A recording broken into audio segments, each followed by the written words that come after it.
Good morning, good afternoon, or good evening, ladies and gentlemen. Here it comes. Here it comes. All right. Okay.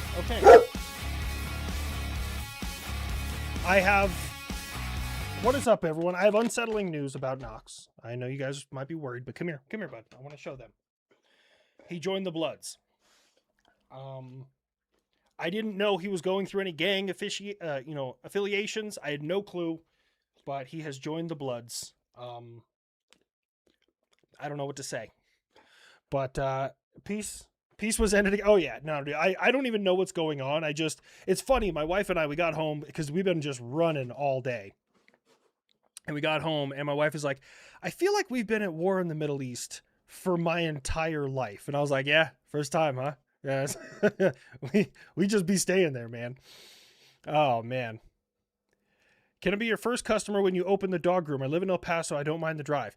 Once we're up and running, I will absolutely be announcing it to everybody. Just call in and we'll get you on the schedule. I would love to. We have some very talented groomers. We're just ironing out the kinks. Construction is still underway right now. So hopefully that's done here within a little while. And us Crips will have to take him out. You ain't taking out Knox. I don't know if you know this, but that dog is nothing but grossness and fudge fountain. So we started putting this additive in his water because his tartar's been getting real bad, and he's kind of old for me to have him go in for a dental.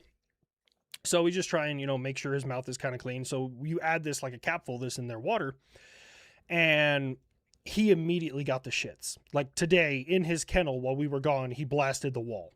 Not exaggerating. And that's when I realized, I was like, it's got to be that water additive. Like they're going into that mouth like it's Normandy. That is their Vietnam sitting over there on that bed. Like that is, I know Normandy's World War II, Vietnam. I'm tracking, but like that, dude, they're fighting for their life in there right now. Can we just airdrop crates of bacon? I think that would solve a lot of the world's problems. Like honestly, at least in my personal experience, any person from the Middle East who tried bacon loved it. If they were willing to try it, they were like, this is amazing. I'm like, yeah, it's food candy and food duct tape, and it's just so good in every way. Was I ever in Charlie 3-2? I was the battery trainer in Charlie 3-2. I spent 5 or 6 years there. So I showed up in Charlie 3-2 in 2013, right as they were coming back from Turkey. And then I was in Charlie 3-2. I was AMG. And then I did a little EPP and radar. And then I was a commo guy. And then when we were deployed, my TCA had like a mental break and I became a TCA. And the day I pinned staff sergeant, we were back from UAE. And the day I pinned staff sergeant, they approached me, my command team, and they were like, we need a battery trainer. I'm like, oh yeah, there's a lot of good qualified NCOs and, E7s that are master gunners. They're like, no, you're it. Okay. So I was Charlie Battery's master gunner, and then I went on to White Sands when they forward deployed to MSAB. So the Middle East needs titty bars and McDonald's. You're not wrong. Honestly, I feel like I could solve a lot of the world's problems. Can we see the clouds over Iran with bacon fat? I'm willing to fucking try. Take him out for a walk, Crip walk, see what it do there. I hate you, Wolfram. But I like you too. Also, so you guys may have seen in the description, I was like, I will not be here next week, so let's talk. The reason I'm not here next week, well, there's a couple different things going on, but one of them is potential right now. I still haven't got confirmation on it. Doing something with the USO for our troops. So pretty excited about that. As I know more details, I'll let you guys know. I don't want to say where I'm going, what I'm doing, any of that stuff, but pretty excited overall. Bacon, the gateway meat. Ray Parsons theory. What is Ray Parsons theory? I've never heard that before. The question is, does the U.S. Air Force give Iran the Germany or the Japan treatment? I mean, both of those were equally awful. In another note, never trust a man that hates or will not eat bacon. That's a fair assessment. It's not my place to judge people's religious choices. The Mormons, they don't do like coffee or caffeine in general, from what I understand. It's not my place to judge those things, but bacon is pretty amazing. Watch Generation Kill. I love Generation Kill. I haven't seen it in years though. I watched it once all the way through. What do you mean I've not seen the Generation Kill? What do we? Ray Parsons Theory. It's been a while since I saw Generation Kill.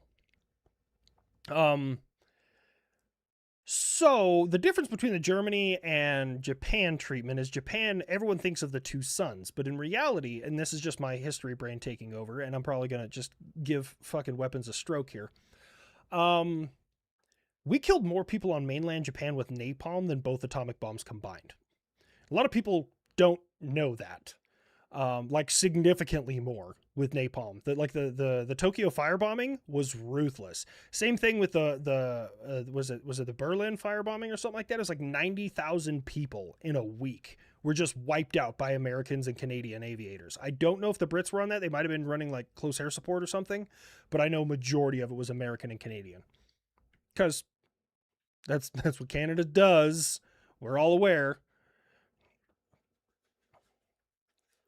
I dip my bacon in coffee, as a good American should, right? Tea is making a comeback, though. Like they got us. They backdoored us with Asian tea. Boba came to the U.S., spread like wildfire. We love that shit. Chewing on those tapioca pearls. We're all about that life. But it's still tea. And they're like, it's a milk tea. It's still a tea. War crime first time every time. Ace Combat 8 releases early October. The kid might not get an intercept IRL, but rack up multiple countries worth of kill tallies with him in game. I never got big into the Ace Combat games. I do have a HOTAS up there, and maybe I should give it a shot for the 8th one, I guess. Also, I encourage all of you guys, before you make any kind of statement, because both sides are treating this like a political thing, and realistically, it's just a fictional movie. Citizen of I want to say vengeance, but it's not vengeance. It's another V word. Vigilante. Citizen Vigilante. If you want to see it, Elon Musk posted the entire movie on X, so everyone can see it because it's banned in the UK and in Germany. And I can understand from a political standpoint. I get why those countries were like, we don't need people doing this. I get it. It makes sense. But it's also not, how crispy do I like my bacon? Very, but not like so crispy that it's a chip, right? Like there's a little bit of chewiness in the middle you need to have. Dave Sosa, what do you mean you're really going to miss us guys? What's going on? Everything all right?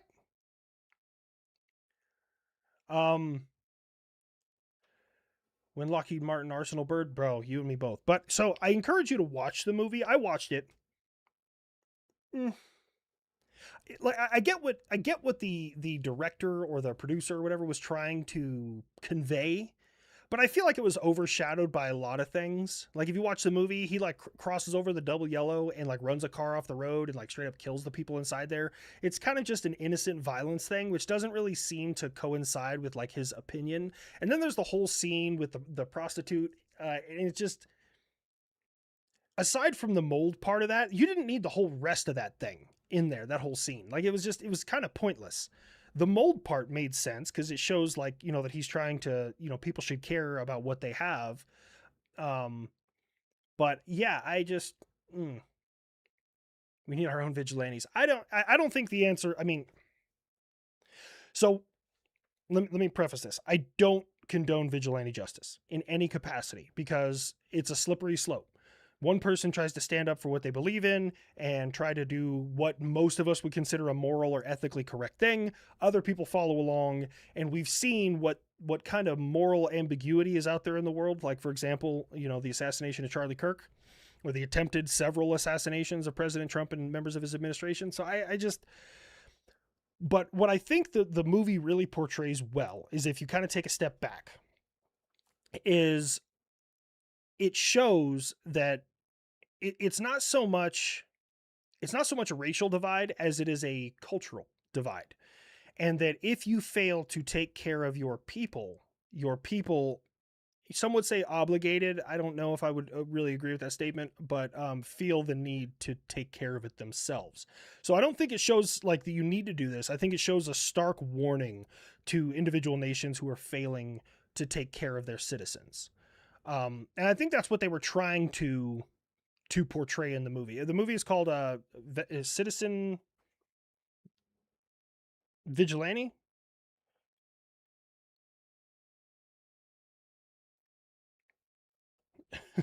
Yeah, Citizen Vigilante. You can rent it on. That's what we did. We rented it on Amazon Prime. It's like $5. But you can, if you want to watch it for free. Elon Musk posted the entire movie, and he did that on purpose because it was banned in certain countries. OAF4 was just democratic vigilantism. You're not wrong, dude. I saw something a little while ago, and it was one of those things that when you read it, you're like, no, and then you start thinking about it, you're like, oh fuck. And I've never heard this comparison. Someone said, and I quote, Stargate SG-1 is just GWAT Star Wars. And now I can't unsee it. It's so good. Unless you're good old Gary Plowshare. Oh, yeah, Plowshare? Yeah, that. Why, Gary? Why? You don't got to say why, bro. You know why.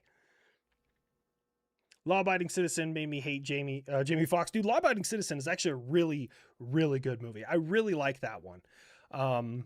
Mainly just because, like, of how smoke and mirrors the whole movie is. And, like, he proved that you had to bend and break the rules sometimes to get justice. And I really like that. Save Stargate. Yes, SG-1 for the win. Bunch of people like, I can't unsee it now. Yeah, dude, it was... What up, homeboy? The Rev Mark, how you doing, my dude? Falling Down was a fun movie. I haven't seen that one. Other than that, the most recent movie I saw was Mortal Kombat 2. And actually, I really liked it. That movie didn't get good reviews. Okay, you have to go in knowing that, like, okay, it's a cheesy, basically 80s movie made in 2026. So there's just a lot of cheesy one-liners and just bad things that wouldn't happen in any actual fight. But aside from that, great fucking movie. I really enjoyed it. You got me. SG-1 is good. I haven't seen Falling Down. That mythic P90 accuracy, bro. I don't think I've ever actually fired a P90. A bunch of my friends have them. I've just never fired one. I was told that the feeding mechanism is a bit problematic. So, you'll hang out for this? Well, welcome. And now I'm the bad guy.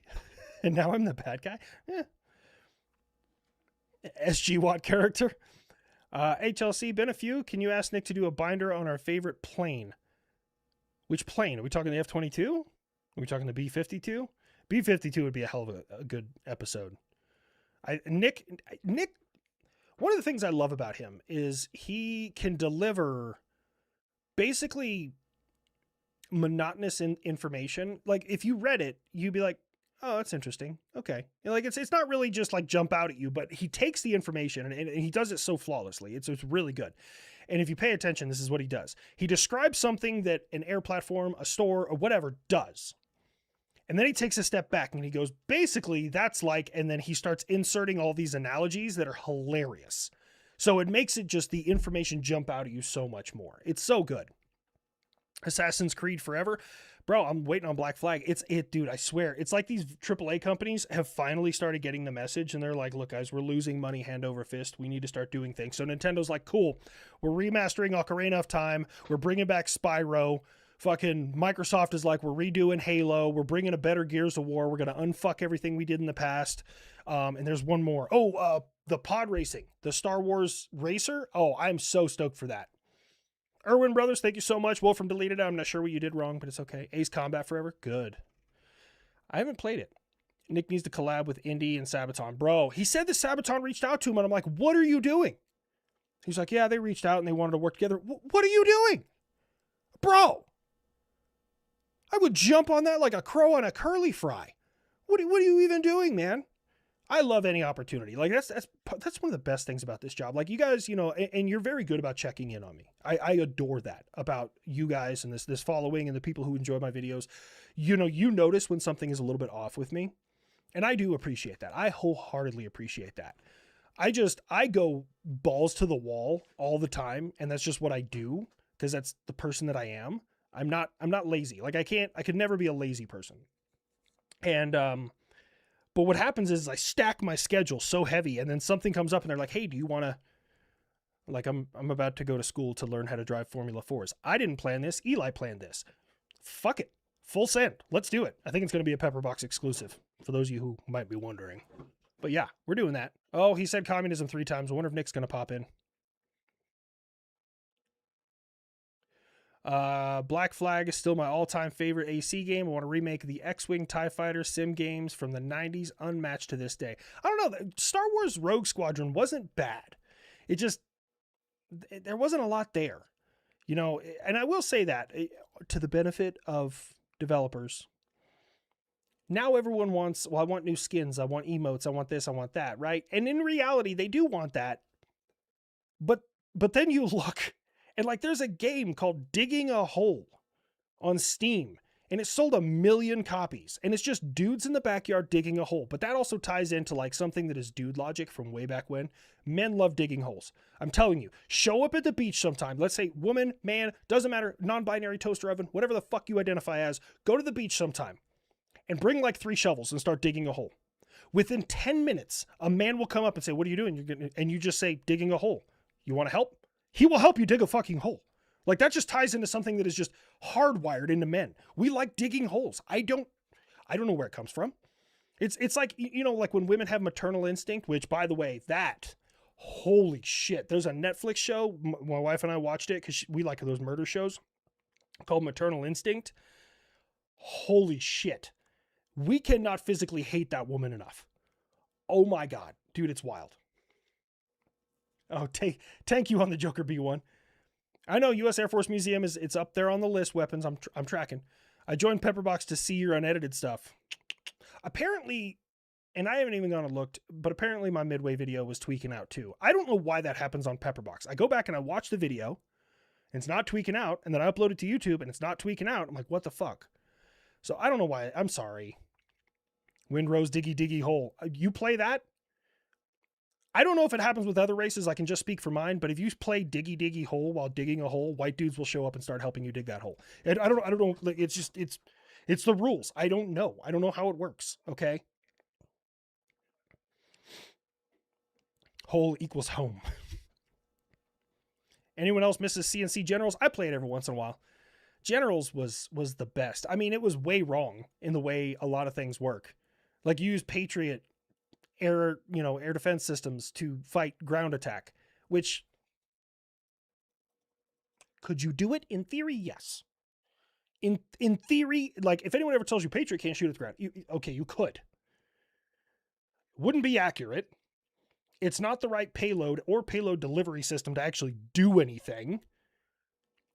But you could, in fact, hit the ground with a Patriot interceptor on purpose. Theoretically. It's hard to, like, I got to dance around this one a little bit. If Kraft Voorhees pops in here, he's an air defender. He's a major. He's still active duty. Great guy. We actually linked up on Twitter. I was talking shit about some Russian air defense system, and he just morphed into existence, and we've been friends ever since. Great dude. What favors do you do for Fen to not release Unsub yet? So we have to watch your live, or is it Zach? People might watch underwhelming. I don't know. Fen is a free spirit. I have no clue, but Fen is also, dude, Fen is the weirdest paradigm. He's the weirdest. Okay. You guys have heard the piss pants story, right? I've told that on several podcasts, and I told that on the live tour about when Fen had literally pissed his pants in Colorado because he got so heavily intoxicated after an Unsub show and pissed his pants in the Uber, and then proceeded to walk around the 4th floor because he didn't know which room was his, trying different rooms with his key card at 4 a.m. with piss-soaked pants because he was so fucking drunk. Because he's from New Orleans, and drinking at elevation is a very different animal. And I told everyone else. I didn't tell Fen, and I should have told Fen. In hindsight, I should have been like, yo, Fen, don't drink like you do at San Antonio elevation. Colorado's a different animal, dude. Even I took it a little bit easy on the Colorado tour. I was like, this is some potent shit up here. But Fen never misses a timeline. He never misses work. Like, he is flying by the seat of his pants. He's doing nothing but side quests. And Fen is just, he always manages to make it happen. It's like when you're in the barracks, for those of you who are in the military, and you see that guy and he's blackout drunk at 4 a.m. and you're like, he is not making it to PT. And you show up at PT and he comes walking up and you're like, what? Like he's back from the dead. That's what Fen does. He never misses work. He never calls in. He never, hey, I need more time. Like, he is the most reliable, chaotic, idiot who's also the most profoundly amazing editor on the planet. He's such a wild creature. Someone goes, what the fuck is the main quest? Yeah. How long I've been on? 22 minutes, according to this. Dude, Fenn is a wild creature. I love that kid so much. Like, so you guys got to understand this about me. I am incredibly loyal. I am violently loyal to my people. Okay. The unsub guys, I don't care who it is. If you have beef with unsub, you have fucking beef with me. Like, that's just the way that I work. Okay. And there are some people that I've never had personal interactions with, but there's some beef there. So I go fucking hard on the beef. And I've had members of that group ask me like, man, what's your problem with him? I have no issue with him. My homies have issue with him. It's on fucking sight, bro. I'm an incredibly loyal person. So I genuinely hope that Fenn, and I don't think he will, but I hope that Fenn never lets me down, because I am violently fucking loyal to my people, man. We both know that someone went after AC recently. Oh yeah. Yeah. The investigative post. Oh, don't worry. Don't worry. That's in the works already. I need to move that camera. You guys can barely see Knox. He's adorable. You need to see him more. No, it's okay.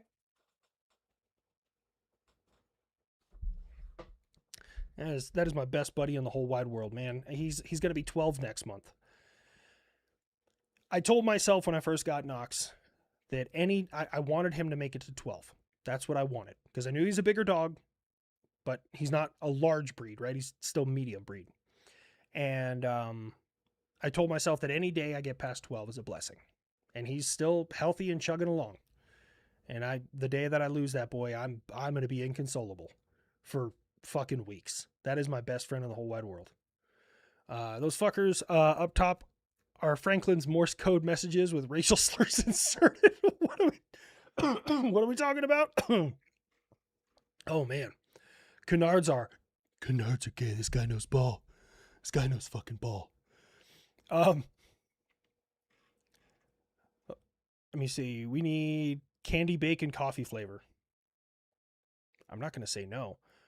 Why can't I send a super chat? I'm unsure. Aha. Other people are doing it. You guys don't have to. Again, that's a thing that it's not a requirement. You know, like when we started this stream, there wasn't really many people doing that. Don't even mention it. Because guess what? I'm here to just spend time with you guys. This is my safe way of just, hanging out, shooting the shit. Let's talk about whatever. Used to do PT, smoking a Marlboro. Some people are built different like that, dude. I've seen a guy like chain smoke right before an APFT, max that shit, and then light up a cigarette right at the end of it. It's wild, man. Some people are just built different. You should look into the story of the SMS Seedler and the captain. Dude deserves a movie. Ocean Liner Designs had a great video on it. SMS. What is SMS? What country is that from?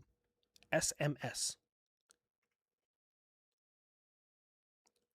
Sir Majesty's Service? I don't know, because I know like the Canardians, the Serapeans, theirs are CHMS, I think, right? Wolfram's gonna have a fucking coronary. It's like Canadian Royal Navy or something. SMS is German. Okay.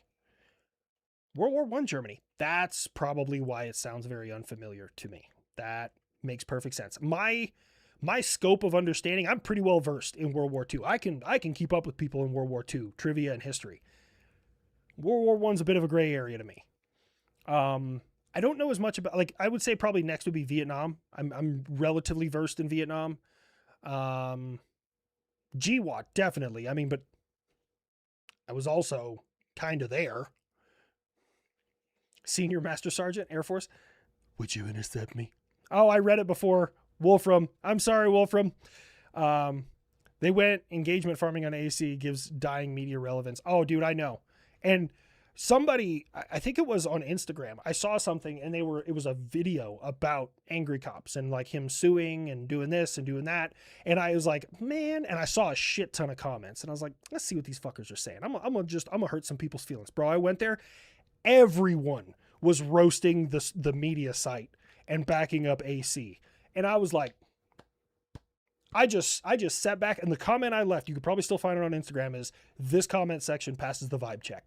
I was hell yeah. Hell, it was one of those things that when dudes look at it, you just go, hell yeah. That's what life is all about. Hey, old friend, your Iranian-American friend here, giving the system that killed 40,000 of the best of us ever, they need to survive is the most shameful thing we can do. I hope that's not the case. Love you, buddy. This is the thing, and I talked about this with Cappy recently. I'm cautiously optimistic, okay, that this is the 5D chess move, is that you give Iran everything that they want and just ask for a little bit in return, and then they fuck it up.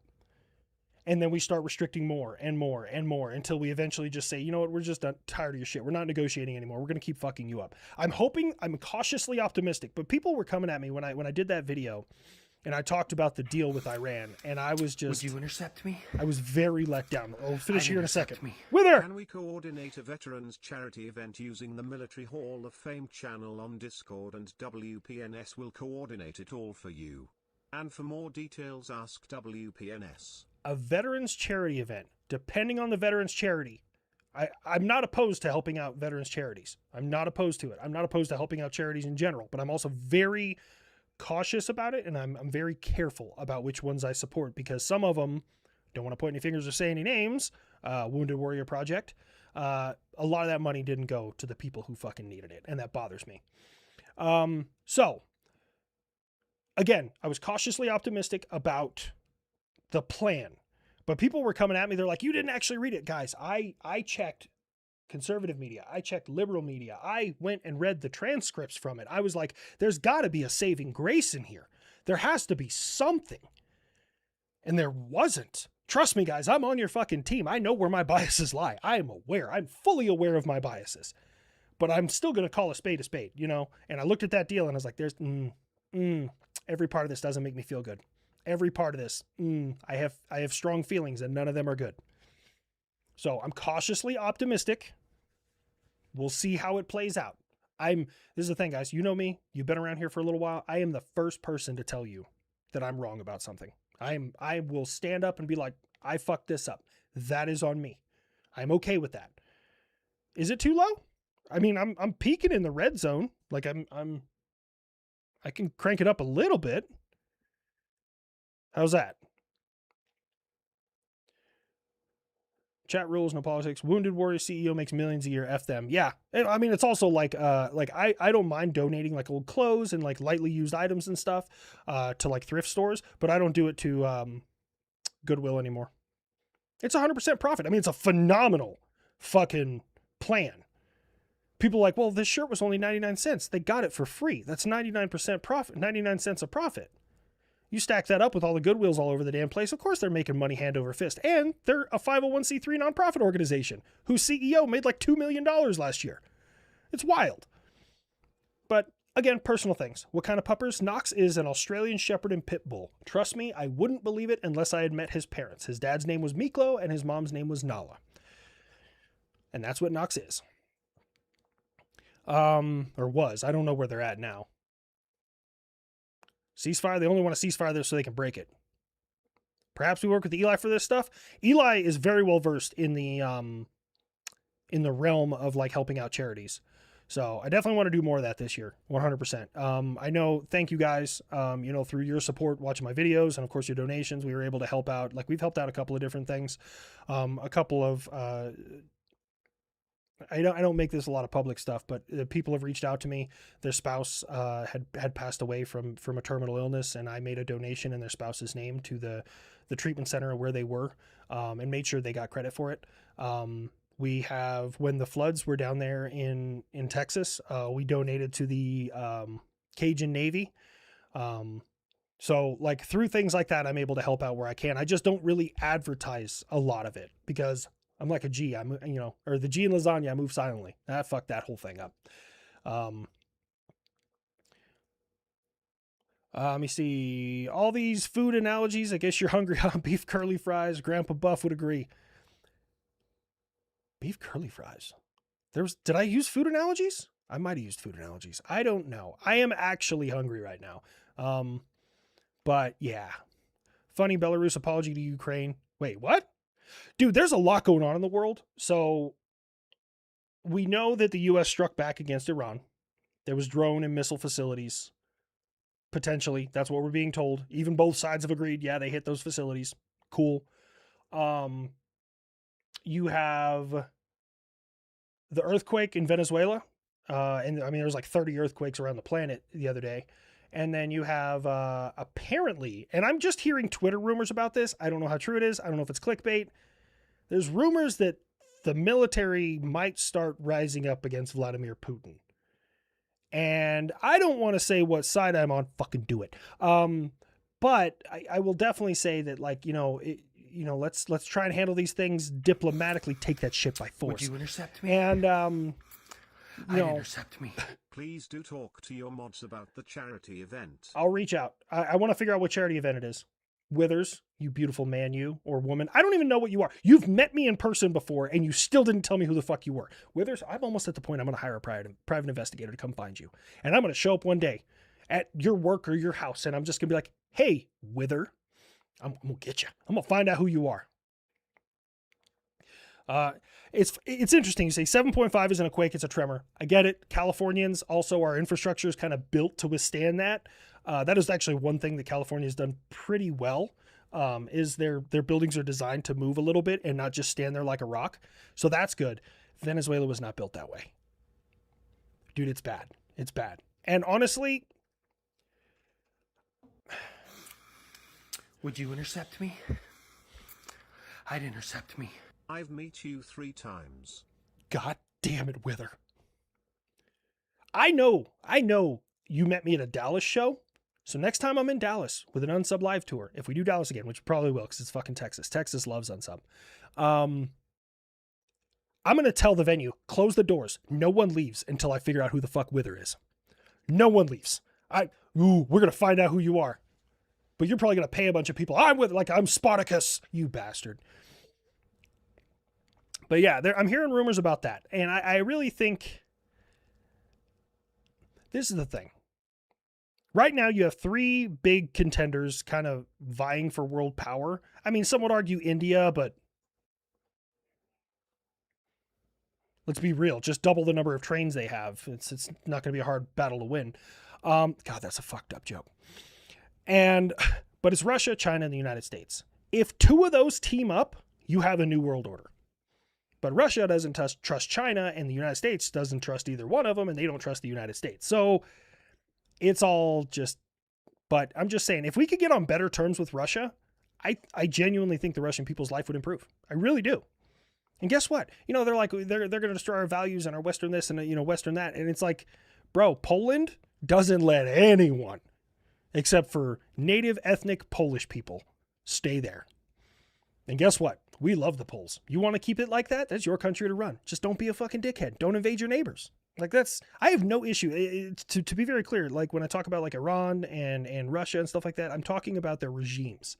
I'm not talking about the people. I have no issue with the average Russian. I have no issue with the average Iranian, the ethnic Persian, the IRGC fanboys and the fucking, Allahu snack bar. Yeah, not a big fan. But, also, I have a question to ask you guys for the Pepperbacks. So I had a bit of a bright idea the other night. And I thought it would be like Pepperbox is notorious, like it's synonymous with comedy.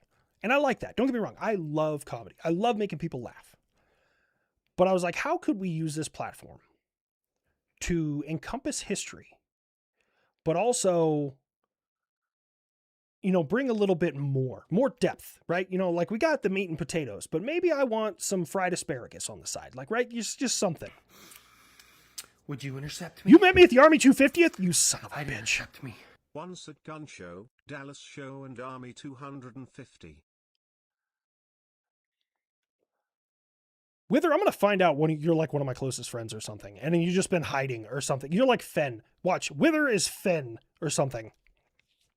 But no, so the idea that I had, and I haven't really proposed it yet, would be something along the lines of like the last mission or the last patrol. It would be kind of the name of it. And it's hard for vets who lost people. And I would be willing to do this, but vets who lost people in combat to relive those times of combat. But what if it was like a docu-series where they like talk about the person that they knew right? Like he was a good family man. He was this, he was that, tell them about their lives and then go over the last mission or last patrol before that person was tragically killed in combat. And it doesn't just have to be GWAT. I mean, you got Vietnam vets, you got World War II vets. Some people lost like 3 or 4 guys the same day. And I think that I thought it'd be a really cool idea. But if it's not really vibing Memory of the Mission, that's actually a really good fucking name. I really like that name. Like, wholeheartedly, I like that fucking name. But yeah, I mean, and I would volunteer to do it. Like, I would volunteer, like, it's going to be hard to break that ice, and it's going to be an emotional roller coaster. And it's hard for vets to relive a lot of those things. Like, I was kind of just going through it. I was on my way to the gym the other day, and I was just kind of going through the whole, like, last mission I had with my guys. And it got me choked up, man. Like, I haven't really thought about it step by step in years. Like, it was emotional. Like, it was a tough time, man. But yeah, we should have Band of Brothers style show for the entire Cold War and GWAT. I mean, we technically kind of got GWAT with Generation Kill. Why'd you get put in timeout? I don't know. Zach, treat your workload like you treat the buffet, one bite at a time. Keep up the grind, HLC. Yeah, Fenn is a true chaotic neutral. Those guys are always reliable, but dear Lord, can they drive you insane? Dude, I love Fenn. I never want Fenn to change. But yeah, I think that would be a pretty good idea, and just bring something different to the table. And it's hard, it would be volunteer basis, and it wouldn't just be like Pepperbox creators talking about, things like that, but it could be random vets, and aside from it being like, yes, a show, it would also be a way to encapsulate their history and their memory. Because as years go on, people are going to pass away. People are going to forget details. And those are ways to just really hold on to that, the finite details. So no, I'm not on the depressing cast. We're good. Do I plan on playing GTA 6 Ready or Not? Can you stream Ready or Not? More importantly, I don't really stream video games anymore, partially because I don't really have time to play video games. And when I do, ask my mods. I play with Wither and Rogue Spy and stuff like that. I've played with weapons. It's usually like 2 or 3 hours. And I'm like, guys, I'm exhausted. Or, hey, I got to go handle this. I'll see you guys later. Like, I'm not there very long. I have so much to do. There's an intensive combat PTSD place on the North Chicago Naval Facility level healthcare called the Stress Disorder Unit, best combat PTSD facility. And I bet they make these guys like talk about it. It's hard. It's so fucking hard to talk about these things. And what I think of, and honestly, the entire time I was thinking about this show is, what are their families going to think? Because like, that's at the forefront of my mind. And that's the only thing that makes me apprehensive about it, is like, what about the families? I don't want the families to know how their father, their son, their brother, their sister, their wife, whoever lost their life. Like, that's the only thing that kind of makes me step back from it. Like, I want the history preserved, and these are important details, and these are important stories, and they can be used for historical relevance all throughout the world. I don't know, man. I don't know. I've been torn. What they did to my people and your people is unforgivable. We lost 3,000 people on 9/11, and I'm still messed up about this, with 14 times the people who got killed. Imagine how they broke us, maybe even for life. I know. And I feel for the Persian people. I want them to take their country back, but it's so hard to ask them to stand up and do more when the last time they stood up, they got mowed down by machine guns. Like, it's rough. Australia just opened a new section on the Australian War Memorial that costs $500 million. Grab Fenn and Jack if Nick doesn't want to come. I do want to start doing international. Would you intercept me? I don't know if Jack is the play. I don't know. Maybe Jack. I'd intercept me. Wither. I haven't played with you yet. You meant Wolfram. Did I say Wither? I got Wither on the brain. I'm sorry. I'm not sorry. God damn you, Wither. I don't know if this counts as a stalker because you're also like friendly. We kind of know each. You know me, but I don't know you. I don't know. Win is a win. Yeah. The West doesn't have the courage to support the overthrow of the 12ers. Is the USO thing going to be international? I don't want to say where, but yeah. I do plan on going out. And if you see me, fucking say hi. Say what's up. I'm all about that life. Was there ever an update on the amount raised from last unsub autism fundraiser? No, I don't know. They usually announce that at the end of Autism Awareness Month. Well, I don't know why they didn't announce it this time. They might have. They call him Ethan Long. Nah, I just felt like giving HLC PTSD. Fuck you, Arando. Is Special Ops Warrior Fund a good quality org? So there's websites out there. I can't remember the name of them off the top of my head. I'm sure a lot of the other vets in here know of them, that are like watchdog organizations that kind of gauge, and they'll let you know straight up. Like, you can look up a nonprofit in their database and they will tell you, if you give them $1, 30 cents of it is going to the actual people who need it, or 50 cents. Like, they break it all down on where it goes, how much their CEOs make. They're a watchdog organ, and those are the ones that I really check with. And I usually check with like 2 or 3 of them before I send anything, because just I want to make sure the numbers are consistent. I like to go with 75%. If 75, because I know they still got to, make money to live, and I support that, right? But if I try and go with 75. So if 75 cents out of my dollar goes to the person I'm trying to help, I'm good with that. And that's right around where the Cajun Navy was. I want to say they were either 70 or 75, but I'm still working my way through all the donos. Kenzuk for the vibes and the funnies. I do want to go down to Australia. Is Australia better in the summer or the winter? Like, I get it. Heat. Everyone experiences heat. The world is hot. I get it. But like, bugs, are they worse in the summer or the winter? Because I don't know if it snows in Australia. Snow up here kills all the fucking bugs. Egypt v Iran Pride match. Oh yeah, dude, I saw that tonight at 8 p.m. Pacific and the 737 Max plant, but I'm for sure watching it on live to see how big of a crap show it is. Dude, apparently both sides said that they'll refuse to play if they start seeing like pride flags and shit, which is, it's so funny. It's so funny. Canada just bought Jordan from Australia. Watch HLC still not cover it. You know what's crazy is I wanted to remember the name of that. I need to write it in my notes. Let me write it in my notes. For some reason, I can't do that. The name of that thing is just leaving me.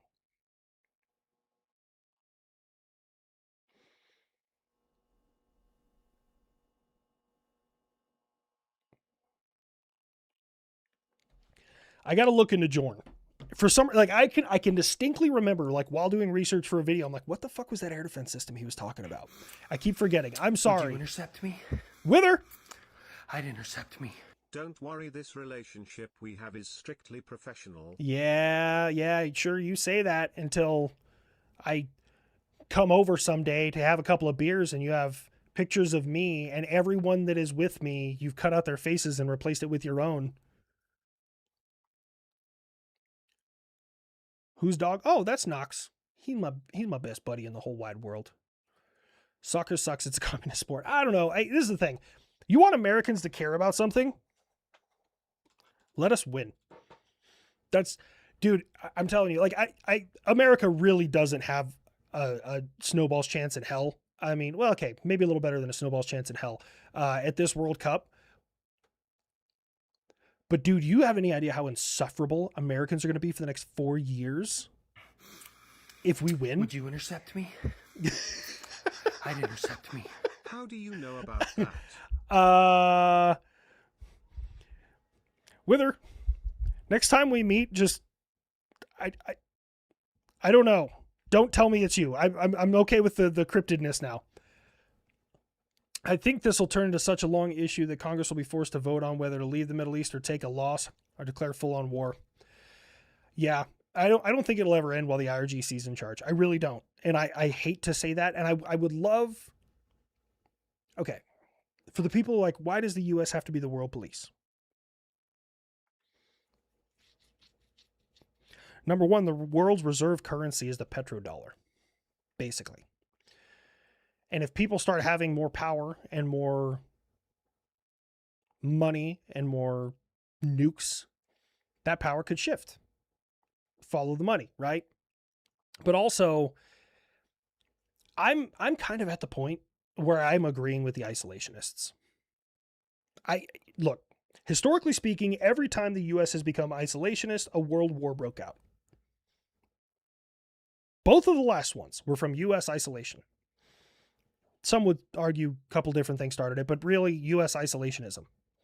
And I'm basically at the point where I'm like, you know what? Fuck it. Let's just go into isolationism. 10 years from now, we'll be fighting World War III. Fuck it. I don't even care anymore. I'm so tired of just everyone thinking they're right. Not correct.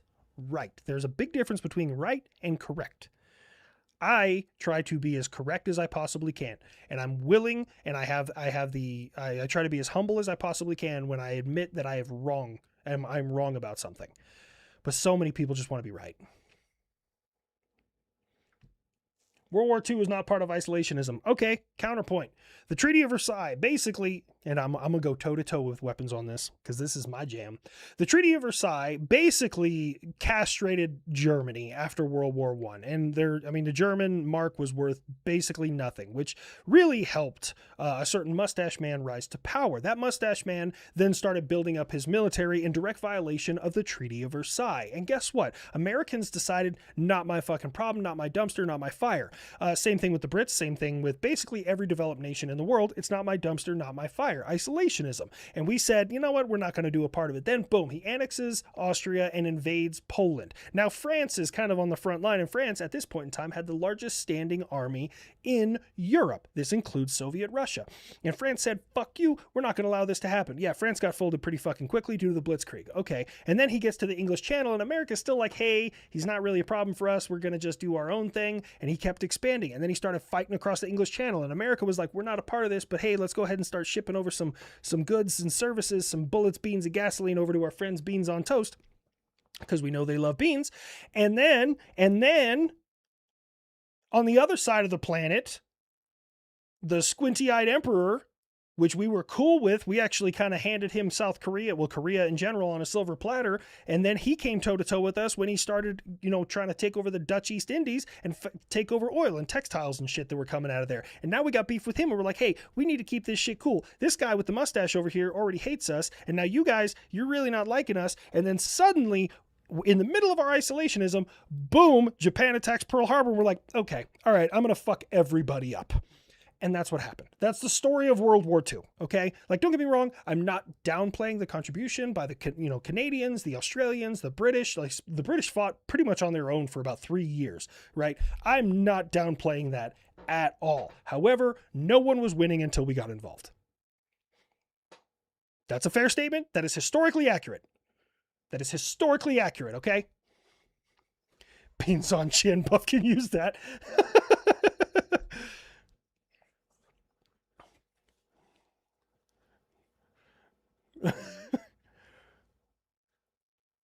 We won World War II because, well, okay.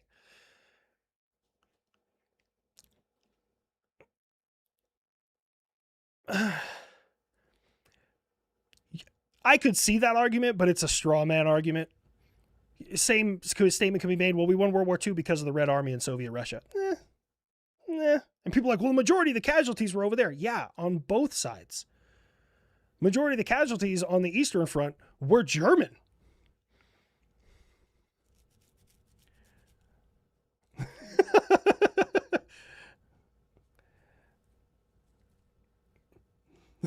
I got fucking weapons in a tizzy right now. It's wonderful. Let me see. So how did Leather AC go? We're working on a new one with the crop top. Leather AC. What are we talking about?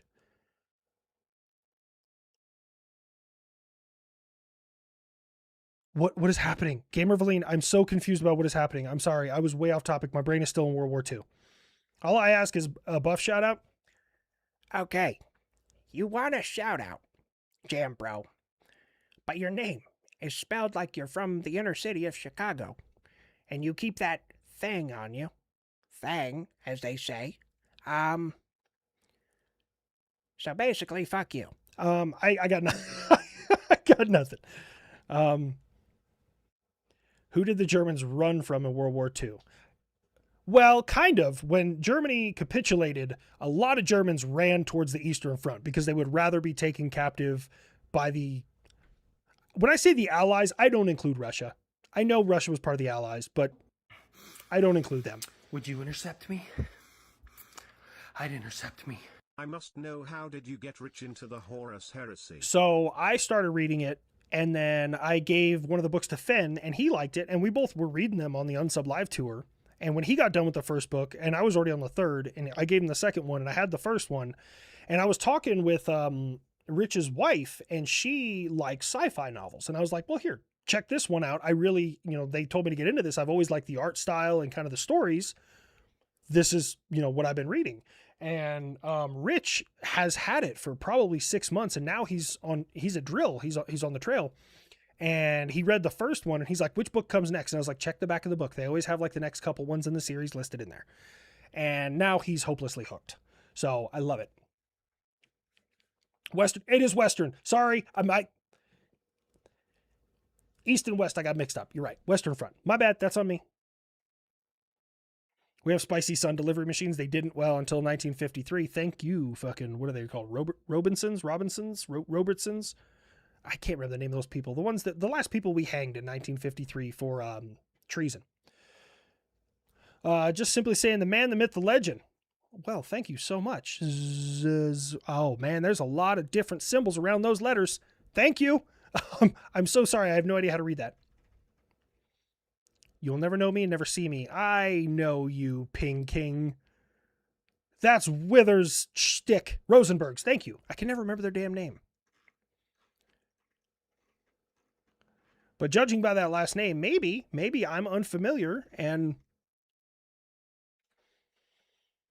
it's a good joke. It's a good joke, Ethan. Just say the good joke.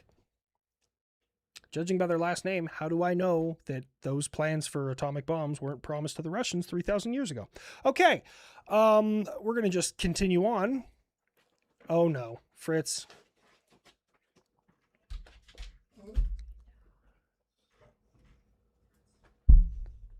Send it. Wow.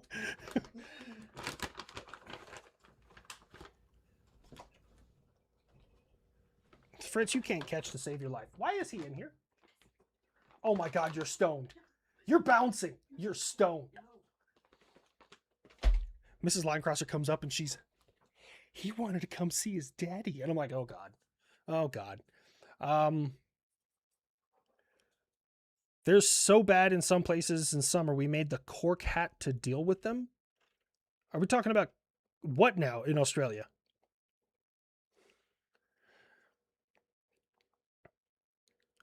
Und Georg Fritz. I don't know. My German accent is awful. My previous team lead was a former soldier in the Middle East. Told me one of his friends was in Iraq, had a 6-year-old kid, aim an RPG at him. You had no choice but to kill. That's got to fuck you up. See, I agree, right? I absolutely agree. But you got to understand. Oh, Wither, hold on. I'd intercept me. Okay, I must get going. Can I get a send-off from Buff, please? Wither, someday. You don't know me, but I have a very specific set of skills. And I will drag my nuts across the roof tiles of your house. Bye, Wither. Thanks so much for being here, bud. This is what you like. It's so hard to explain to Americans because we don't think this way. Knox, stop it. Life is not precious in that part of the world. And it's so hard to just wrap your head around that entire idea. It's all a means to an end, and it's all gratification, like instant gratification. I don't like those people. So I'm going to send, I'm going to give this rocket launcher or this gun to my 10-year-old child who's going to help me kill the infidels. And it didn't happen all the time. I will say Al-Qaeda was more big into that, like child soldiers and disguising things than the Taliban were, at least in my AO. The Taliban were relatively honorable. Relatively. But Al-Qaeda, those are monsters. Those people are absolute monsters. But it's all like self-gratification. It really is. And it's a hard thing to understand. Like, the perfect example, and maybe I'll find it and share it. There was a country in sub-Saharan Africa. I don't know which country it was. And it's a very underdeveloped country. Whatever. Not a big deal. And they paved a road. And now, see, in the United States, if you pave a dirt road, we're like, hey, that road is paved now. That's cool. They, the city did that for us so that we could transport back and forth without kicking up dust and, rattling the fillings out of our teeth. That's good. They don't think that way. And I know this example is Africa, but it's kind of the same thought process. Within minutes of them finished paving that road, they were out there digging up chunks of asphalt so that they could lay it down in their homes. Because it isn't about what everyone else wants. It isn't about what's better for everybody. It's about what's better for me. And I want that asphalt in my house because it's nice. Dude, it's wild. It's such a strange thing to try and wrap your head around as an American, just because like we don't think that way. But that also goes back to it's not a racial thing. It's a cultural thing. Some cultures just don't interact. Now, there are always going to be people, no matter what, that are able to assimilate. But immigration also means assimilation. It's not a racist thing. If I, as a white man, move to the Middle East, guess what? I have to assimilate to their culture. I have to dress like they do. I have to follow their customs and courtesies and their values. If I live in Saudi Arabia, I can't consume alcohol. I'm not allowed to. It's not allowed in that country. It's a dry country. So I have to abide by those rules. I can't break those rules. The same goes here. And I don't know why it's become a race issue instead of just a cultural issue. It's assimilation. It's the same thing that has always been, right? Now, I get it. Our country is a melting pot of different cultures, and we were built by immigrants, right? Some of them were my family. That's just the way it is. So, am I going to piss off more demographics? Oh, hush up.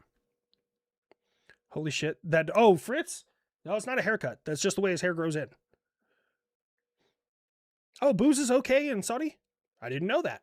Usually what they would do is pop across the border to like UAE, or not Yemen. I think it's illegal there too. Kuwait, it's illegal. Maybe Oman? How do I join this dang channel? I don't know. You just show up and say, what's up? Jindali over the horizon radar network. Jindali. Okay. Jorn, just long range detection. The area of Australia that gets snow is bigger than Switzerland. I was today years old. Well, no, I think I brought this up before that I didn't know Australia got snow. It's so strange to me to think of Australia getting snow. World wars happened because the strength of the world's superpower was forgotten. That's actually a very poetic way of looking at it. I really like that. The pictures I sent last time where you were going to fight back, we made Rich wear leather like he's the singer of Judas Priest. I completely forgot about those. I'm so sorry. I'm so sorry. I need to look those up again.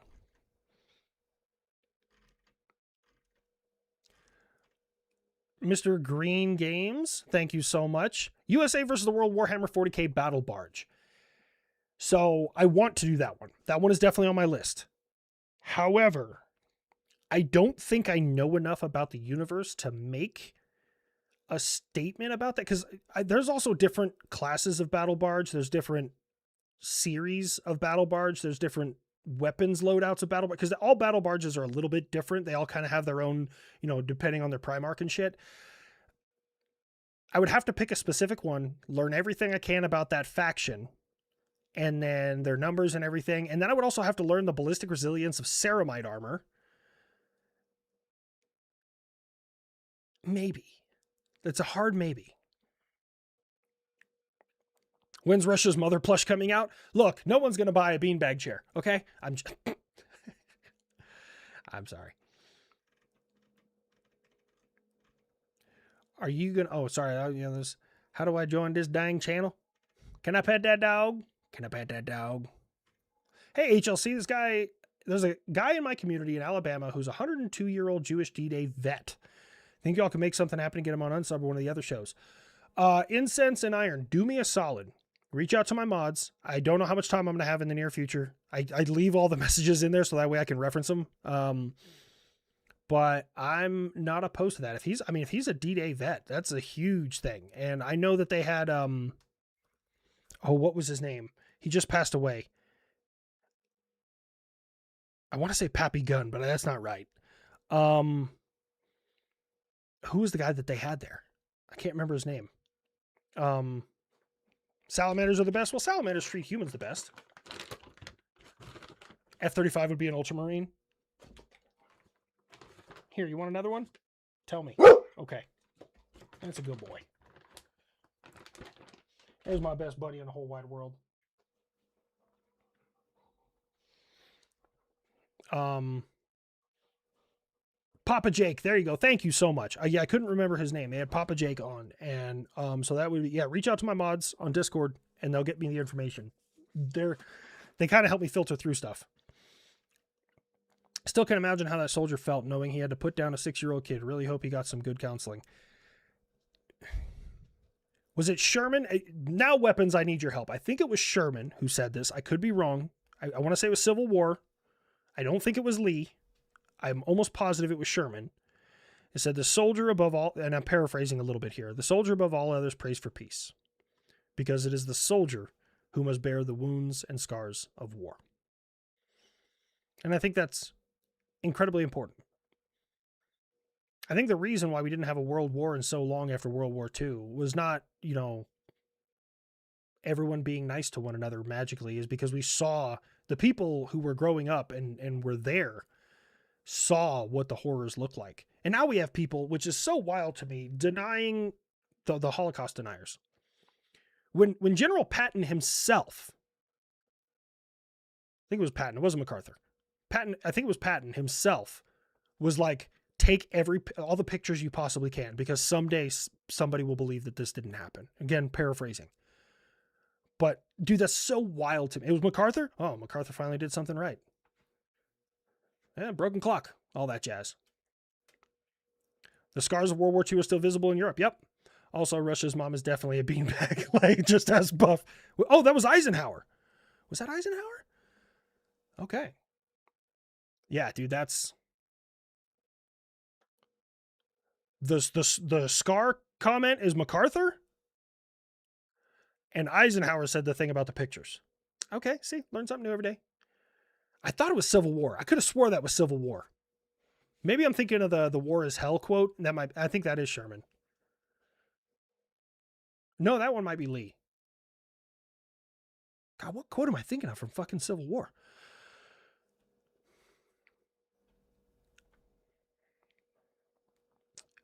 Yes, that might be the quote I was thinking of. The war is terrible, otherwise we would grow too fond of it. Yeah, that might have been the one I was thinking of. Dude, look, man, I'm not great. Knox got snacks already. Commander CK, thank you so much. I'm sorry Wolfram deleted it. I'm sorry he doesn't like you. Wolfram is really just, Wolfram, you should totally change your name to the Modzy. Let it sink in. Modzi, the Modzy.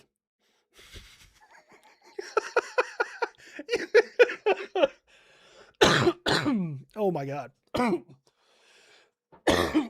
Sorry, I got a little tickle in my throat. I've been kind of fighting this for a couple of days. Working in Nigeria for 5 years, I can completely relate. Complete sheet show over there. Even worse after COVID. Oh yeah, dude, it's wild. Wolfram is the hall monitor. The Modzy. Yes. Oh, dude, it's great. It's great. You knew a Space Marine? How many things did he get pregnant? Off topic, when you were at Fort Campbell for the ISV video, did you go to the Pratt Museum? Did not. We were there strictly for that and the World War II, or the nuclear bunkers. Which, like, this is the thing. I get infatuated with history in general. Unfortunately, that guy who was teaching us about the nuclear bunkers, incredibly knowledgeable. No energy. And now after that, it was a learning experience overall. And I learned a lot about it. He wasn't very energetic. He wasn't excited to show us the history. It was basically a long Clear Eyes commercial. And the views supported that. And when we went to, oh my God, man, my frame rate is just falling. I'm looking at it on my thing and I look like a slideshow. Anyways, when we went to, and I can't wait for you guys to see that episode. It's probably the favorite episode that I have ever filmed. The War Eagles Museum. When we went there, I told the lady, Vanessa, I was talking to her and I was like, hey, when we get in there, I just need someone to show us around, but can you pick someone who is excited? Because we need two things for a good episode of Habitually Fat. There's two things. We need one person, or we need good displays, right? Good displays. Those are always incredibly important.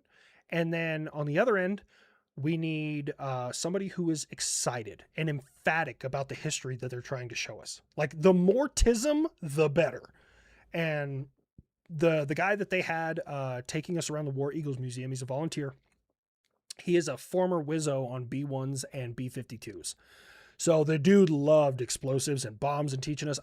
There's something in there called Dial-A-Nuke. Well, that's the nickname, Dial-A-Nuke, which is also something I was unfamiliar that the U.S. had ever made. Where you, on the side of the nuclear weapon, this is a real thing, and maybe I'll do a video about it, is a real thing. You can adjust the kiloton yield with a dial. You can say how many kilotons you want. It's the same fucking thing, and it has the same like size plutonium or uranium or whatever it's in it, and you just say, I want to yield this big or this small, I want to yield to do this, and it's basically Dial-A-Nuke. I had no idea we ever built something like that. That's the coolest shit I've ever heard. I need to click the next slide. That's my best way to tell people to shut the fuck up in the military, is when they're in like briefing, I just next slide. That's my favorite thing to do. Turn it up to 11.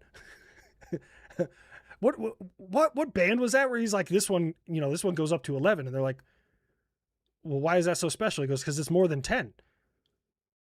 Why? He goes, because it turns up to 11. Like, it's so good.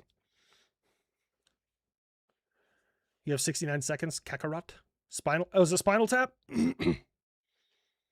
Oh, I know. I'm excited. I hope it works for us to go to the U.S. Air Force Museum. I would love to do that. And that's the thing. It's not self-serving.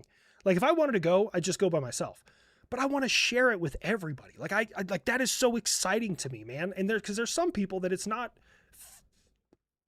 financially logical to ever make that trip out to Ohio to just go to an Air Force Museum, right? And I get that.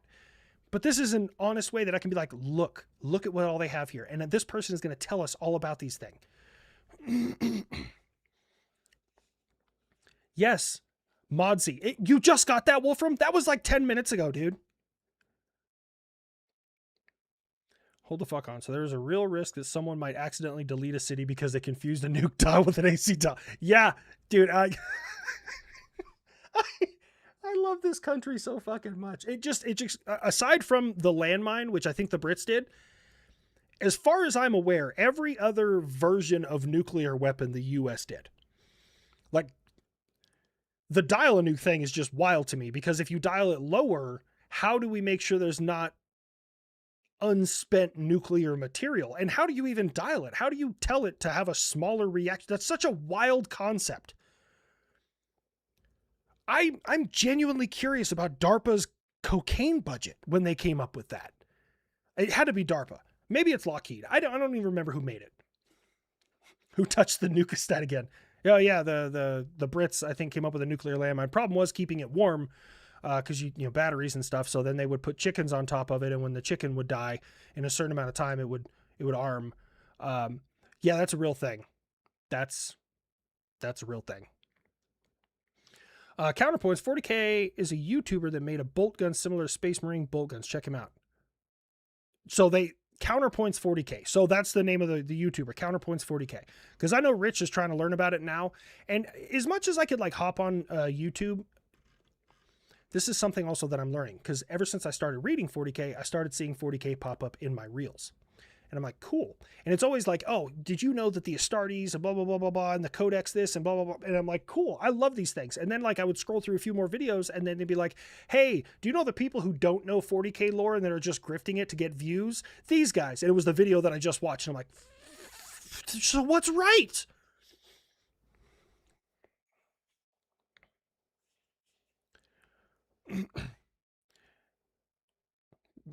You say Big Bottom is one of your go-to karaoke songs? I just saw that right before it scrolled past the top of the chat window. I love you guys. Why the hell do you hate on MacArthur so much? Please give a detailed history lesson of the reasons why, because I genuinely do not get it. Wonderful question. My primary problem with MacArthur is that he always violated the president's orders until those orders were to save his own skin. Historically, MacArthur, well, number one, he abandoned his guys on Bataan because the president told him to. You know, the president also told him not to do a lot of things in Europe when he was pushing across there. did those things. And he also told him not to push into China when you get to the top of North Korea. MacArthur also did those things. So my main problem with MacArthur is that he abandoned his troops on Bataan. And people are like, well, we couldn't lose a 3 or a 4-star. Negligible point. Your troops are capitulating and you fucking leave them. Hell no. Hell to the motherfucking no. Like that. And he gave his whole famous "I will return" speech and everything else like that. Meanwhile, your guys are dying in POW camps for 4 years until you're able to free them. No. That's my problem with MacArthur. Oh, he's only Pacific Theater. Anyways, still got a problem with MacArthur. Then who the hell am I thinking of in Europe? Maybe I'm thinking a different conflict. No, you're right. I don't know why I said that. I cannot think of a single thing MacArthur did wrong in Europe. But yeah, Korea still counts. And Bataan still counts. Patton was an interesting character. He was a very interesting character. He didn't believe in, I think back then they called it battle fatigue. We call it PTSD now. He didn't believe that was a real thing. And then he got removed from the front lines for slapping a soldier, which the Germans didn't believe we actually removed him from the front lines, because why would you remove somebody for slapping a soldier? Like, that's so dumb. Yeah, MacArthur, but I genuinely believe, and after going to the Patton Museum when I graduated Fort Knox basic training, I genuinely believe that Patton was a hit. I saw the car. Bro, I don't care how old and fragile you are, you ain't getting smoked from that.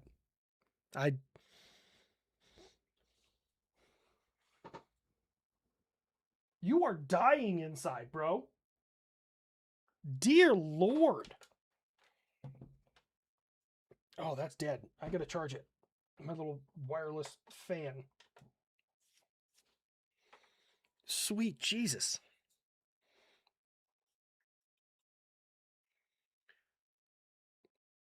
George S. Patton, good old blood and guts. Best general we ever had. Well, I will say, some of Patton's techniques that he kind of... I wouldn't say he was... some people like, well, the Germans started it, he started it. It's kind of debatable, but the combined arms tactics where you use artillery to support infantry, to support armor, and you just move like a rolling thunder was, I will say, at least in my understanding of history, was partially, I wouldn't say largely, partially taken from kind of a German blitzkrieg, but it was more refined so that it was slowed down and you could logistically support it. And that's where America kind of focuses more on logistics. Like a blitzkrieg is a great way to take a small amount of land, but all of Europe, you can't logistically support that with as fast as a blitzkrieg move. What was the Ghost Army? It was like 200 miles overnight. Dude, we have the best logistics in the world. I don't think we could support that in one night.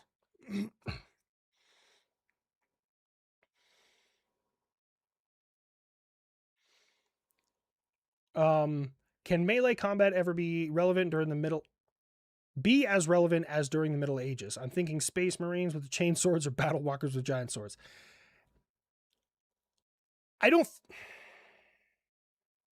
It depends. I was going to say no, but I'll tell you, one of the most gut-wrenching, traumatizing videos I have ever seen in my life, and I've seen like the cartel videos of chopping off heads with chainsaws, and I've seen a lot of bad shit, is the knife fight between the Russian and Ukrainian soldier. Would you intercept me? That is the wildest shit I have ever seen. Me. My grandpa first took me to Musaf as a kid in the 90s. Last visit in 17 touched the Memphis Belle under restoration. Thanks to Redacted, they have the Nagasaki B-29, boxcar, JFK's AF-1, and more. I hope they unf things and you can enjoy it. Dude, I would love to go see some of those phenomenal pieces of history. Meth helped. It did. Panzerschocklett, yep. Familiar with that. Well, the Blitzkrieg also failed in Russia. I mean, there's a lot of reasons it failed in Russia, but one of the primary reasons that not a lot of people know about, at least in my personal opinion, and I can't remember if they were further apart or closer together, but Russian rail lines were slightly different than everyone else in Europe. So as the Germans were pushing forward and most troops back then were supplied by rail, they had to relay all the rail lines, which really led to logistical problems. And that's only one piece, but I personally believe that is a large piece of why. I need a history intervention. I touched the barren metal. Now it's painted. I can say that I'm one of the last to do that for a while. Damn, Captain Wrecked. I'm kind of jelly, bro. More narrow. There you go. Don't invade Russia in the winter. Well, I will say 2/3 of history agrees with you. I will say 2/3 of history. 1/3 disagrees with you. Because Genghis Khan did pretty fucking good. He's like the one. Napoleon, was it Napoleon the first one? I can't remember the first one, but the second one was Nazi Germany. I think it was Napoleon was the first one. Yeah, don't do that in winter. But I don't know, Mongolians are kind of built for winter, maybe?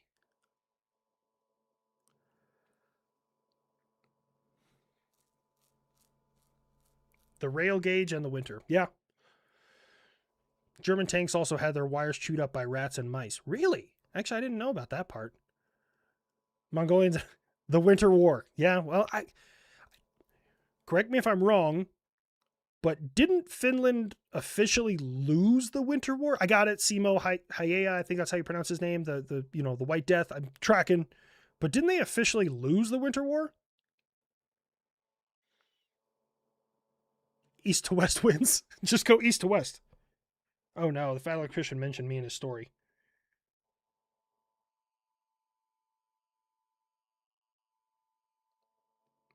Aw, it was actually a nice thing about me. Oh, I need to 3D print those canards and put them on cars who park badly. I need to do that. They had high XP in the Winter War. They really did. It was a white piece, but a territorial loss. Okay. I mean, don't get me wrong. I got to hand it to the Finnish. Like the odds were not in their favor. And being able to hold what they did, game recognizes game. You're here for Knox right now? He's the best boy in the whole wide world. It was interesting to hear you're from Commerce Shitty. Your hometown celeb for me. Dude, it's so wild. Because, like, if people are not from Colorado, I just say I'm Denver metro area. Because they don't get it. But Commerce City, there's always one of two looks that you get when you tell people that are from Colorado that you're from Commerce City. Is the first one, and the more common one is, really? Because I'm definitely the wrong color to be from Commerce City. The less often one that I've got is like they clutch their purse. Like, this man steals. This man has seen death. Like, every state has a ghetto. Every state has a ghetto, and I'm from mines. But I mean, it kind of goes back and forth. Who has more like murders and meth labs, Pueblo or Commerce City? Sometimes Aurora like pops in, but it's usually Pueblo and Commerce City. Thank you for everything. Love your content. Long live the buff. Thanks again, Sir Longballs. They're not that long, guys.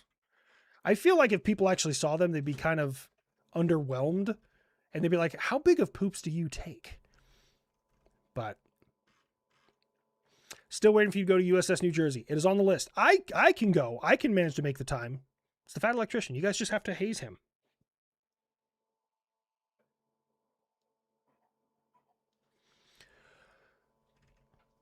You should go back to Fort Campbell. The Pratt Museum is dedicated. I think when we were there, it was closed. We asked about it. I think it was under construction. They said it was going to be open May, so it might be open now.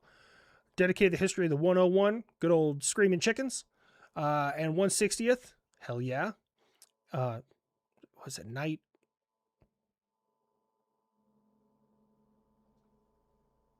Dude, I'm drawing a blank. I want to say Night Witches. I know that's wrong. And I wanted to say Night Fury, and that's from fucking How to Train Your Dragon.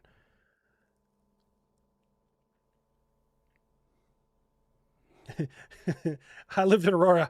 I lived in 5 years in Aurora. I know. Commerce is good times. Night Stalkers. There you go. Yeah, dude. I don't think I'm as sharp as I used to be. I may need to like take some brain pills or something. Who gave the Brits nukes? I actually don't know. I've never looked into that. Who knows off the top of their head how the British did they organically, like, domestically design them, or did they steal things like Russia? I don't know if China stole them. China probably stole them from Russia. You guys made your own? Okay. I have no idea. I've never looked into that. It's the edibles. Ask me how I know. Dayton, Ohio. I want to go. I want to go. Also heard that the Russians burned their own towns so there wouldn't be any supplies to recover. Wouldn't put it past them. I mean, they were kind of like the pinnacle of communism, and communism is like what is for the greater good and not for the individual. Except Joseph Stalin, we must take care of him. With the history, we will slowly lose the knowledge. So having people with the tism showcased on habitually fat showing around is super important. Exactly, and I want to know the cool history. I want to know the interesting things. I want you to be excited about what you're showing me. Like the guy at the War Eagles Museum, he was like, I hope I'm not boring you guys. I'm like, dude, you're doing fine. I am infatuated. You got me locked in right now. Like normally Nick and I do a lot more jokes and stuff like that to kind of like break the tension and, you know, kind of throw things off a little bit and make it fun. This dude was just on it. Like 10 out of 10. This guy, I can't remember his damn name, but I'm great with faces. Someone stole a chopper. Get to the chopper. Sherman did that, but in reverse. What are we talking about? Please tell me you've seen the Space King 40K parody videos. I have not. I've been told about those several times. I have yet to indulge. I can DM you a few great pics of Belle stripped down to the metal in the resto hangar if you like. Only her nose art on now, Ori's. If not, though, cheers. I'm going to wait on that. But when we go there, if we get a chance to go there, I definitely want that pick because be like, oh, it used to have this. Everyone always talks about swords in melee combat, even though war hammers and pole axes were where it's at. Even Halo had gravity hammers. I think it's just a difference of tactic. Like it's like picking your character in Mortal Kombat. You know who I always played as? You guys are going to laugh. Jax. You know why? Because I wasn't real fast with the combos, but when Jax hits you, you're like a quarter of your health bar is fucking gone, right? He hits real hard, but it's not fast. And that's why I'd always pick Jax. And I think it's just a difference in tactics. Like if you're really skilled with a sword and you're able to move, it's there. But I mean, a poleaxe is also really good for like, or just spears in general for mounted and cavalry. I'm not great at primitive. I say primitive weapons, but you know, Dark Ages weaponry. I know almost nothing about it. Like I thought chainmail could stop arrows. Apparently that's incorrect. I didn't know that. I thought like knight's armor could stop arrows, and some yes, but some of them no. I had no idea. I'm learning as you guys are learning. Music? What about music? Do I need music? I'm gonna get some music. I keep on saying I'm going to change that button. I don't think I ever will. Everyone talk. Oh, sorry. I read that one. Yep. We got to the Night Stalkers. I'm from Springs. Oh, you're from the Springs, Pink King. That was my old stomping grounds when I was stationed at Fort Carson. Good old Highway 115. Went up through, where do we go? Old Stage Road. Went fishing up there a few times. Off-roading up there a few times. Yeah, it was a good time. Spears, swords, far more reach. Swords are side weapons at best. Yeah. But dude, swords, man. Swords are fucking cool. They got street cred. They have street cred to this day. If you're in the United Kingdom.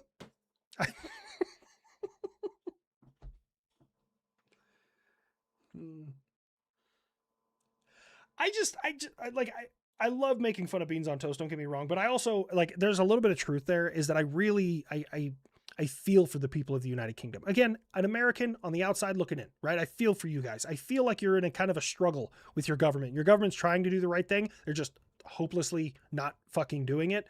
But it also makes me laugh when you like put it into perspective. Like American museums are more armed than both the British military and the British citizenry. I think I used the right word there. Just put that in perspective. Our museums have more firepower than both your citizens and your military put together. But that's actually not a huge thing because our museums are more armed than most countries in the world, but that's not here for the point. Halberd for the win. What is a halberd? I know that name, but I can't think of it for right now. So I might be looking at trucks similar to yours. A coworker has a 2500 Ram Mega Cab. Ooh, Mega Cab. They're nice on the inside. God, they're ugly. Diesel with less than 100,000 miles is 2006, so it doesn't have the emissions choke point. That might be a good play. If it's a 2500 and a Cummins, it'll last for a long, long time. 2006, that'll be 3rd gen, I think. Yeah, 3rd gen. B-52 is getting new wheel brakes next week.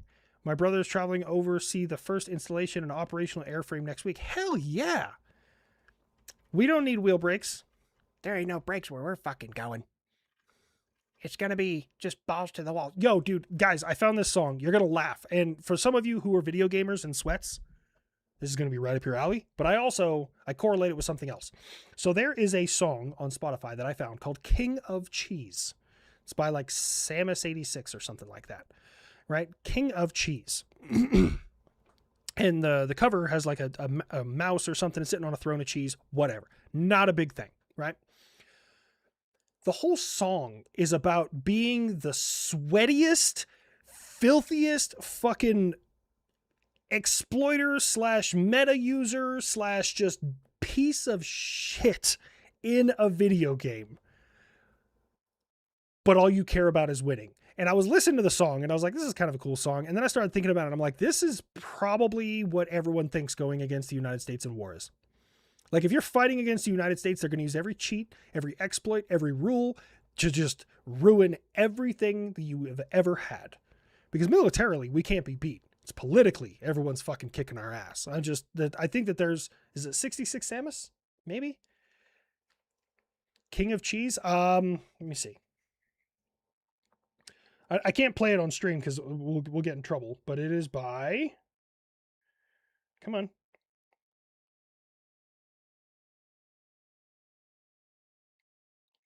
Android 86.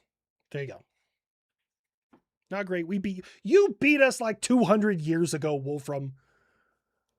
I don't know why that's such a big flex. Hey guys, oh hey, don't you know that one time we burned down the White House, we had the help of the greatest empire that the world had ever known, and we took out a nation that was 30 years old. Oh, look at us go.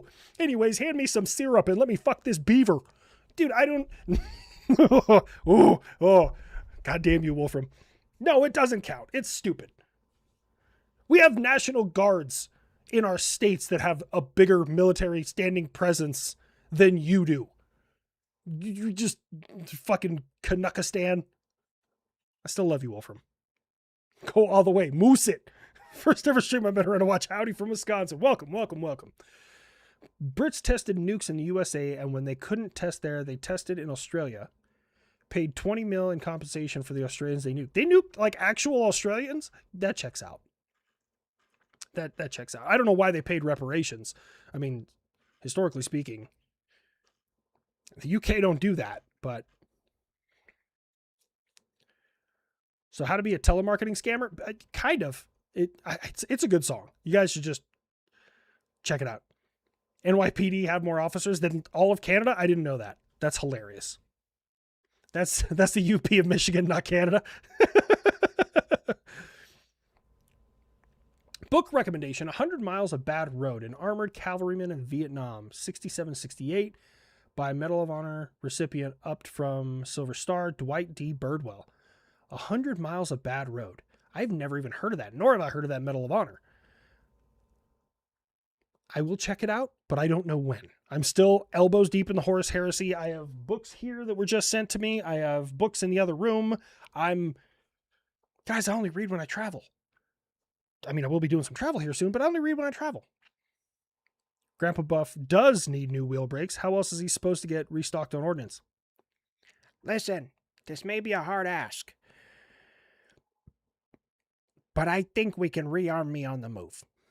I think that we have the technology in the United States that we could probably do. Look, the tankers in fucking OIF 1 were literally getting fueled up while driving down the road. That's a real story, okay? That's a real thing that happened.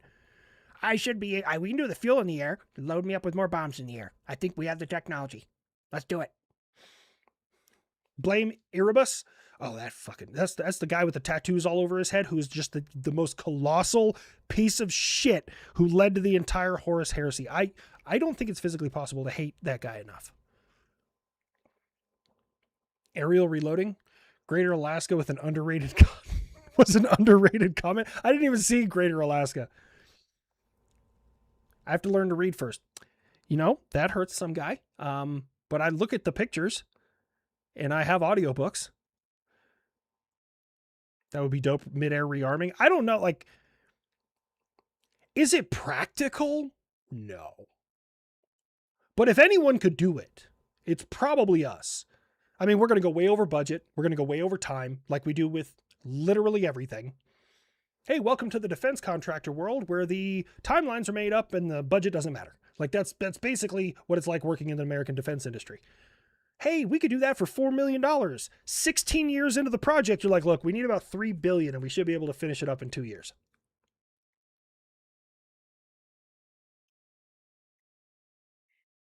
And you know what we do? We fucking pay it. I hate that we pay it, but I wish we had a better option. This is the thing. These defense contractors, we've given them too much power. I don't disagree with you, but what are we going to do? We start paying them less. We start cutting back on defense contracts. You know what they're going to do? They're going to start selling to whoever over the pond is willing to fucking buy. You know who it is? Poland, which is not a bad thing. The British Royal Armoury has most of the guns the British have. It's so weird to me. Like in 2026, like, I mean, you guys have your own prime minister and everything like that. Like it's just, as an American looking at it, it's so strange that you still have a king and queen and prince and like all that shit. Like it just seems non-functional. Like I'll be honest with you. I have no idea who the King of England was during World War II. I have no clue. But I know Winston Churchill was the fucking prime minister. And I know Winston Churchill was a fucking G. I have no idea who the king was. No clue. I think that should have been their opportunity right there. Like, we literally do not need you. Just go away. I have no idea why they're still there. I don't know what they do. I get it. You know, tradition, old, you know, been around 1,000 years. I get it. You know, I'm not one to break with tradition. It's just, I feel like you guys could be better off without them. In personal opinion. We going back to Greenland, boys? Canadian who spent my career beside U.S. military and still remember the old ways and alliances. Sorry, we're kind of going through some stuff right now. Also, as a Canadian, I approve your free use of Frostback. I like Frostback. There's a Canadian creator who has a snow Mexican shirt, and I'm like, oh, I should have took that. I should have done that. King George V, was he the king during World War II? Seriously? V is the fifth, right? I'm not great at Roman numerals. IV is 4, V is 5, VI is 6. Okay, yeah, I think, yeah, 5th. Watched the King's speech recently? No, I have not. I have not watched any of his.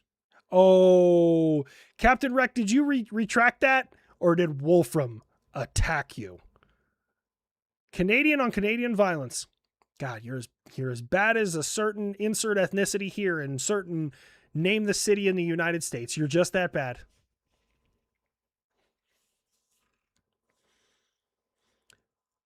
Any update on seeing the American Heritage Museum? Right now, everything with Habitually Fat is kind of on pause until I get the next window with Nick. I usually text him once or twice a week and I'm like, hey, when are you available? And he goes, I don't know. And I say, can you find me some dates? And he said, I'll try. And then he never responds. So I try again the next week. I love the guy. I love him. It is so much fun to work with him. He's so smart. He's very professional. He is a man of absolute conviction. And when I say absolute, I'm not like quoting John Wick, like, oh, he's a man of conviction and sheer fucking will. No, I'm not quoting, like, Nick met his wife when he was 16. And he just one day said, yep, those are the boobs I want for the rest of my life. Never went back and made that decision again. Ever. Okay? He finds a food he likes. He never deviates from it. He finds a restaurant he likes, never deviates from it. He is a man of just sheer conviction. And the way he looks at it, and it's really quite interesting, is he's like, if I make a decision once, I never have to make it again. Fuck, man. Maple on maple crime. I didn't touch it. That was him. Oh, okay. It was Captain Wrecked. First time donating to you from, oh yeah. Did you guys see that a small aircraft crashed into a building in Beijing? Can't wait to see people talk about how the Jews are behind that one too. I hate this job, but God, sometimes it's fun to sit around the dumpster fire and just warm your hands. It's just, oh God. First time donating to you from South Carolina. You always worry Grandpa Buff will get you canceled, but Buff is forever. Let him say anything. Got to head out now. Tom Yoda, thank you so much for being here. Appreciate it. Britain was the Republic for a decade. Ask Ireland. Wait, seriously? I had no idea. So the monarchy was gone and they brought it back? Whoa. Is that accurate? Temu 9/11. Oh my God.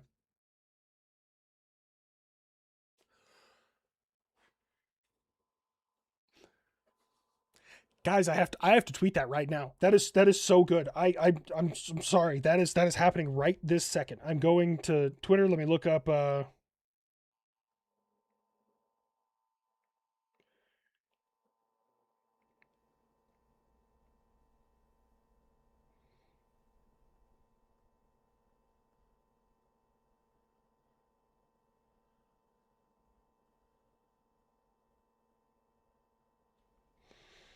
I just tweeted it. I retweeted. Dude, I literally from World News, I quoted it and I said, when you order your 9/11 off of Temu. Oh my God. Oh my God. Look, Weapons, it's not us joking about 9/11, but I tell you right now, guys, I want you to know this from the bottom of my heart. If I pass away in some god awful terrorist attack that takes the life of a whole bunch of Americans, I want you to make jokes about it, because that's part of the healing process, right? Like I'm not making fun of the people that died in 9/11, right? Like no means am I making fun of the people that died in 9/11. I'm making fun of the circumstances surrounding it. Like it's so wild. Pilot's name was Something Wong. Oh, God, you guys are great. I love it. I'm sorry. If you guys some people are rushing to X right now. Like, did he really tweet that? I really did.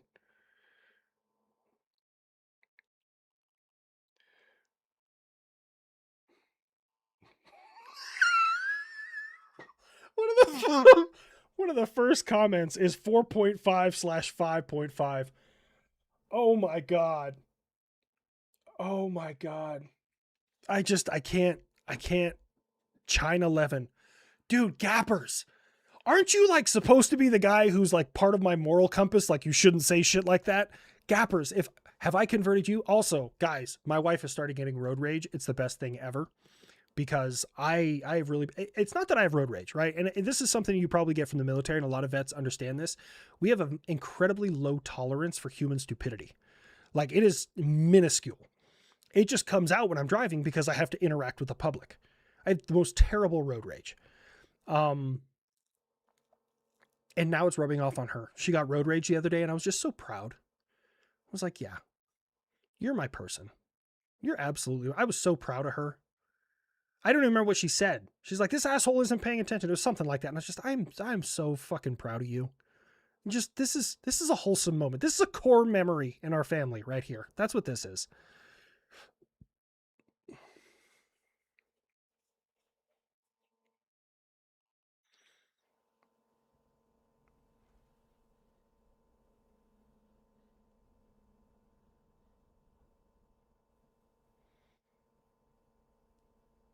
One reason I may cross the border for your funeral, just to fuck with you one last time.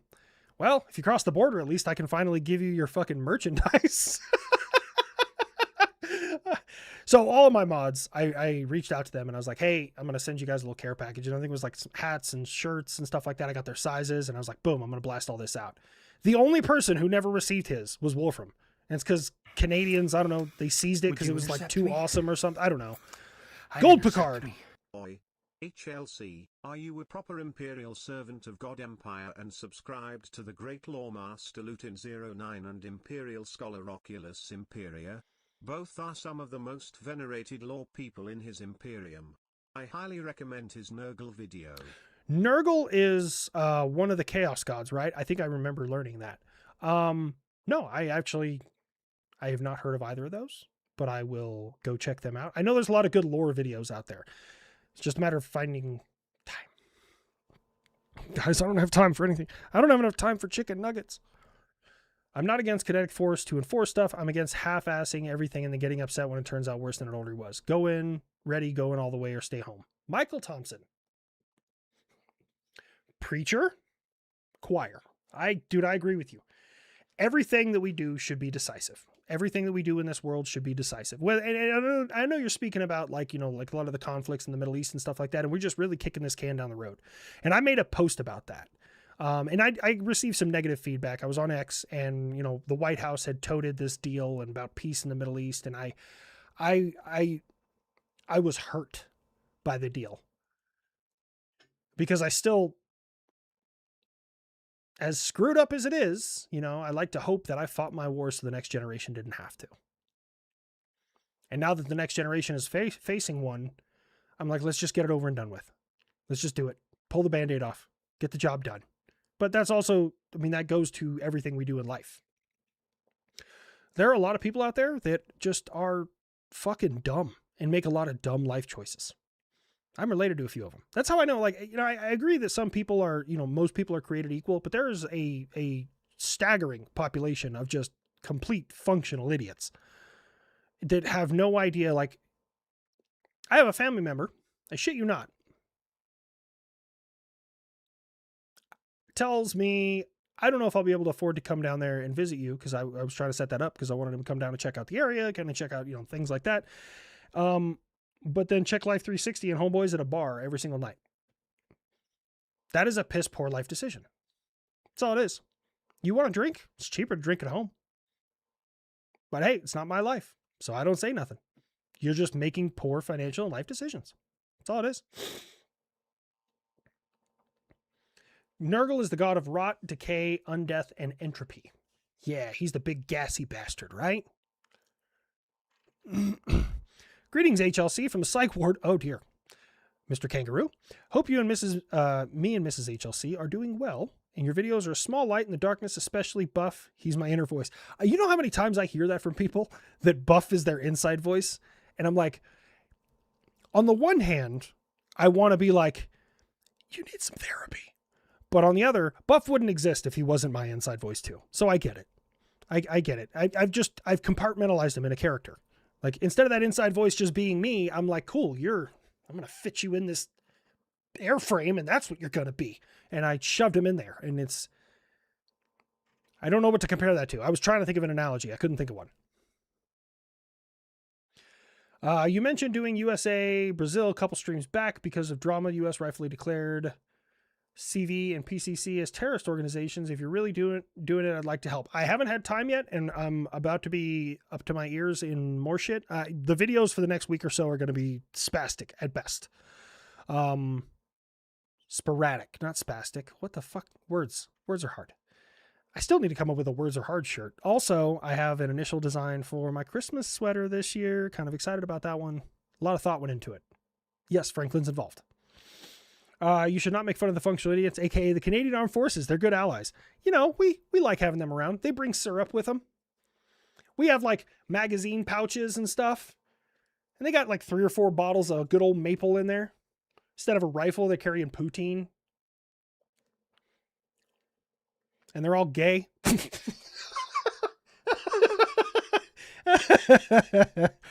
Don't even feel bad about that.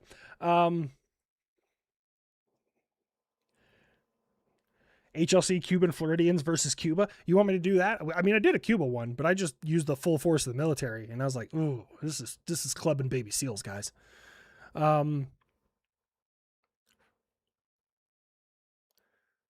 I don't know how to say that word. Freudian slip. I don't know how to say that word. I've heard that word. I know what it means, but I have no idea how to pronounce that word. No one has ever pronounced that word in front of me. It's only ever been written in my entire life. Confirmed. Wolfram has canards.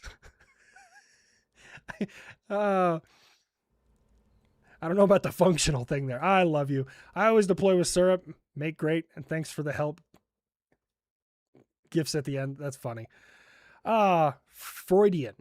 Is that how you say that word? Freudian? That's how someone spelled it out for me. I'm a little hooked on phonics over here, folks.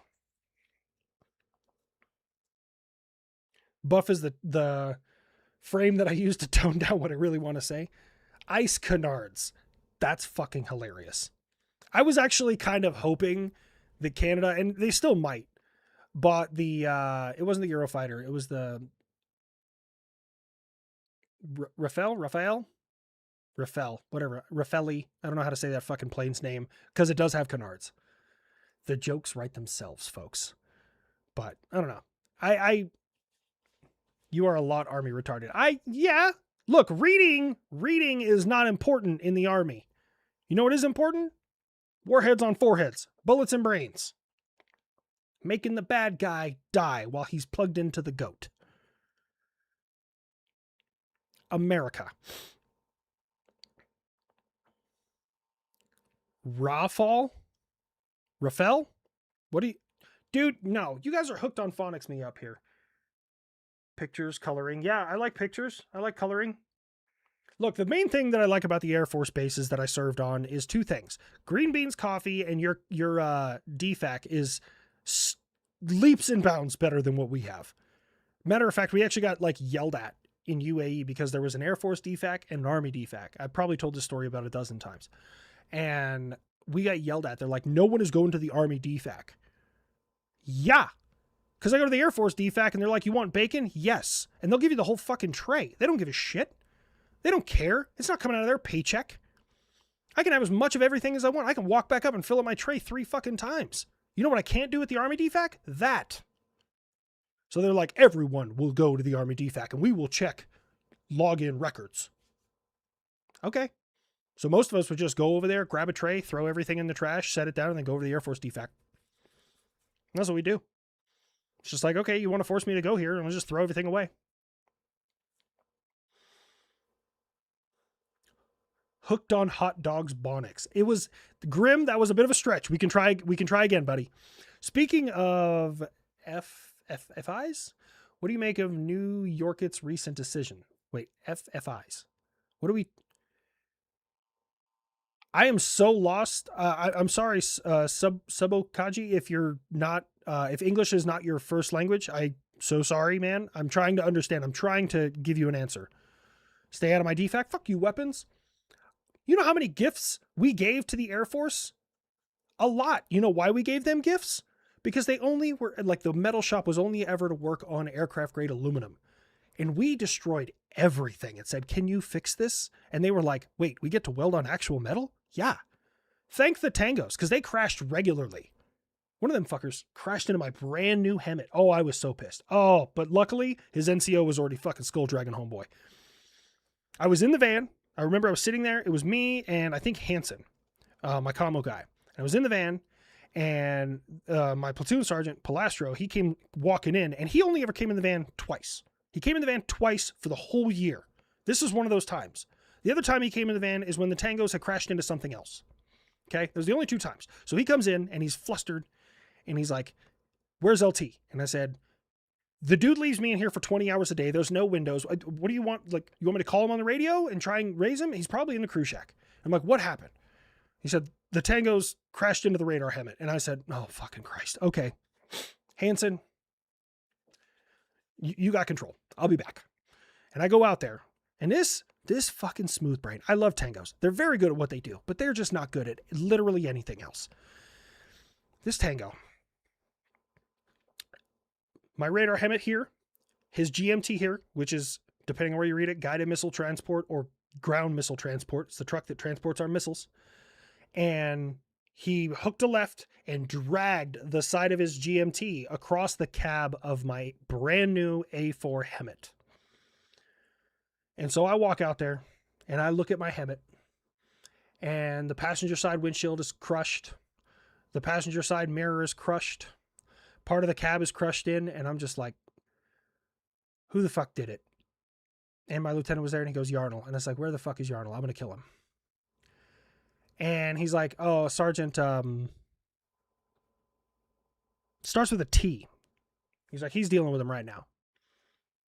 And he said, he's over by the clamshell, the maintenance bay. So I walk over there and this NCO, he never yelled at anyone, but he like vein out of the neck, red in the face. Cause he knew I was coming for his troop. He knew I was coming because that's my truck. Don't touch my fucking truck. Right. He knew. And I come around the corner. This kid is completely, it's nighttime, drenched in sweat, Kevlar on, digging a trench with his Kevlar, doing low crawls in the sand. And I was like, you got it. You're correcting this. I will go correct that. And that's when we started going to the Air Force and saying, hey, can you fix the cab of our truck? And they're like, wait, we get to weld on real steel? Yeah, that's awesome. Casper, I just did a mail call. The mail call went up earlier this week. So I should have got it. I haven't checked my PO box this week. So the Rafael ain't doing so good over there in India. How many got down in that? Oh yeah. With the Pakistanis. You know, it's crazy. When I saw Pakistan and India going to blows, I was like, I just hope both teams have fun. It's like when Pakistan and the Taliban go at it. I'm just like, hope both teams have fun. I hope they both lose somehow. My guy said the Air Force booted the Army staffing out and took control of the DFAC at Balad when he was there in 2005. I believe it. Look, man, like Army cooks, they'll create food to sustain you. It will not be good. And it will not be rationed in a way that is gluttonous. Air Force rationing is gluttonous. I'm sorry, Air Force people in here. Your portions are gluttonous. I used to go and get, like 6 strips of bacon, 4 hard-boiled eggs, and 2 biscuits covered in gravy. That was my breakfast while I was in UAE. I had no complaints. Go to the Army DFAC, you're getting 2 strips of bacon, 2 eggs, and 1 biscuit covered in gravy that probably can't even be qualified as fucking gravy. They're like, we serve the same food. No, you don't. Hey, game recognizes game. We're better at just offing. Okay, I want to say we're better at offing bad guys, but I had access to that TAC LAN. Every airbase has at least gigabytes. We might be up to terabytes now of strike videos. The Air Force loves recording themselves killing people. Like, very good at it. I used to just watch that because you had access to it inside my van. We call it the van, the ECS, the Engagement Control Station. And we had access to that thing. And I would sit in there. I mean, I was in there for 20 hours a day, every other day. So I would just scroll through. Oh, look at this one. Oh, you can actually see the guy get blown into the pieces there. Oh, hey, look, it's an A-10 gun run. I didn't know A-10s had nose cameras or gun cameras. Didn't know that was a thing. But it's really cool to look at. They got better over the years because some of the older ones that I found were very shaky. Gravy is not sliced with a knife. Dude. Top 10 best kills in Air Force history. Well, I would say their number 1 would be Nagasaki and Hiroshima. Super cool, right? But they were also part of the Army during that time, so I guess that checks out. Probably the best part of the Air Force stayed in the Army. I think that's the truth of it. It's all the little crybabies that ran over to the Air Force. It's too hard over here. I want to run 1.5 miles. By the way, wild thing. Last time I checked, and this was in UAE in 2016 when I checked, to max the Air Force physical fitness test, you had to run like a 13:30 mile and a half. To max the Army physical fitness test, you had to run a 13 flat 2 mile. And I think the Marines do 5 miles. Fuck that. The Danish, really? Sippernet. Predcon drive. Yeah. Dude, you see, there's so much death. The Air, like I said, you know, I give credit where credit's due. Like the Army, we love war. We're very good at it. I hated garrison. I loathe being in garrison. Deploy me. Deployments are so much easier. You do your job, you go home. That's it. The job is simple. There's not a bunch of extra bullshit. There's not a bunch of extra, well, you guys have to do a safety stand down and talk about our feelings, and we're going to tell you how not to do things to people that rhyme with grape. It's so infuriating. Bro, give me the bullets. Tell me where the bad guys are. Send me on my merry fucking way. Right? Or when I'm in the Patriot system, give me my tab packet. I'll build my fucking database. Inspect me when you want to inspect me, but I'm going to sit here until Iran decides they're going to play fuck around. It's easy. Life is easy on deployment. You cannot run on the flight line? I think that saying you cannot is more of a recommendation. Matter of fact, while we were there, weapons, you might have heard about this because this probably spread across the Air Force. It was big news. So while I was in UAE, there was an Emirati guy, Emirati military. When I say Emirati, UAE. Emirati military, who decided in the middle of the night he needed to get from one side of the base to the other. And you know where the fastest way to do that was? The flight line. Now, did he go down the side of the flight line like most traffic does? No.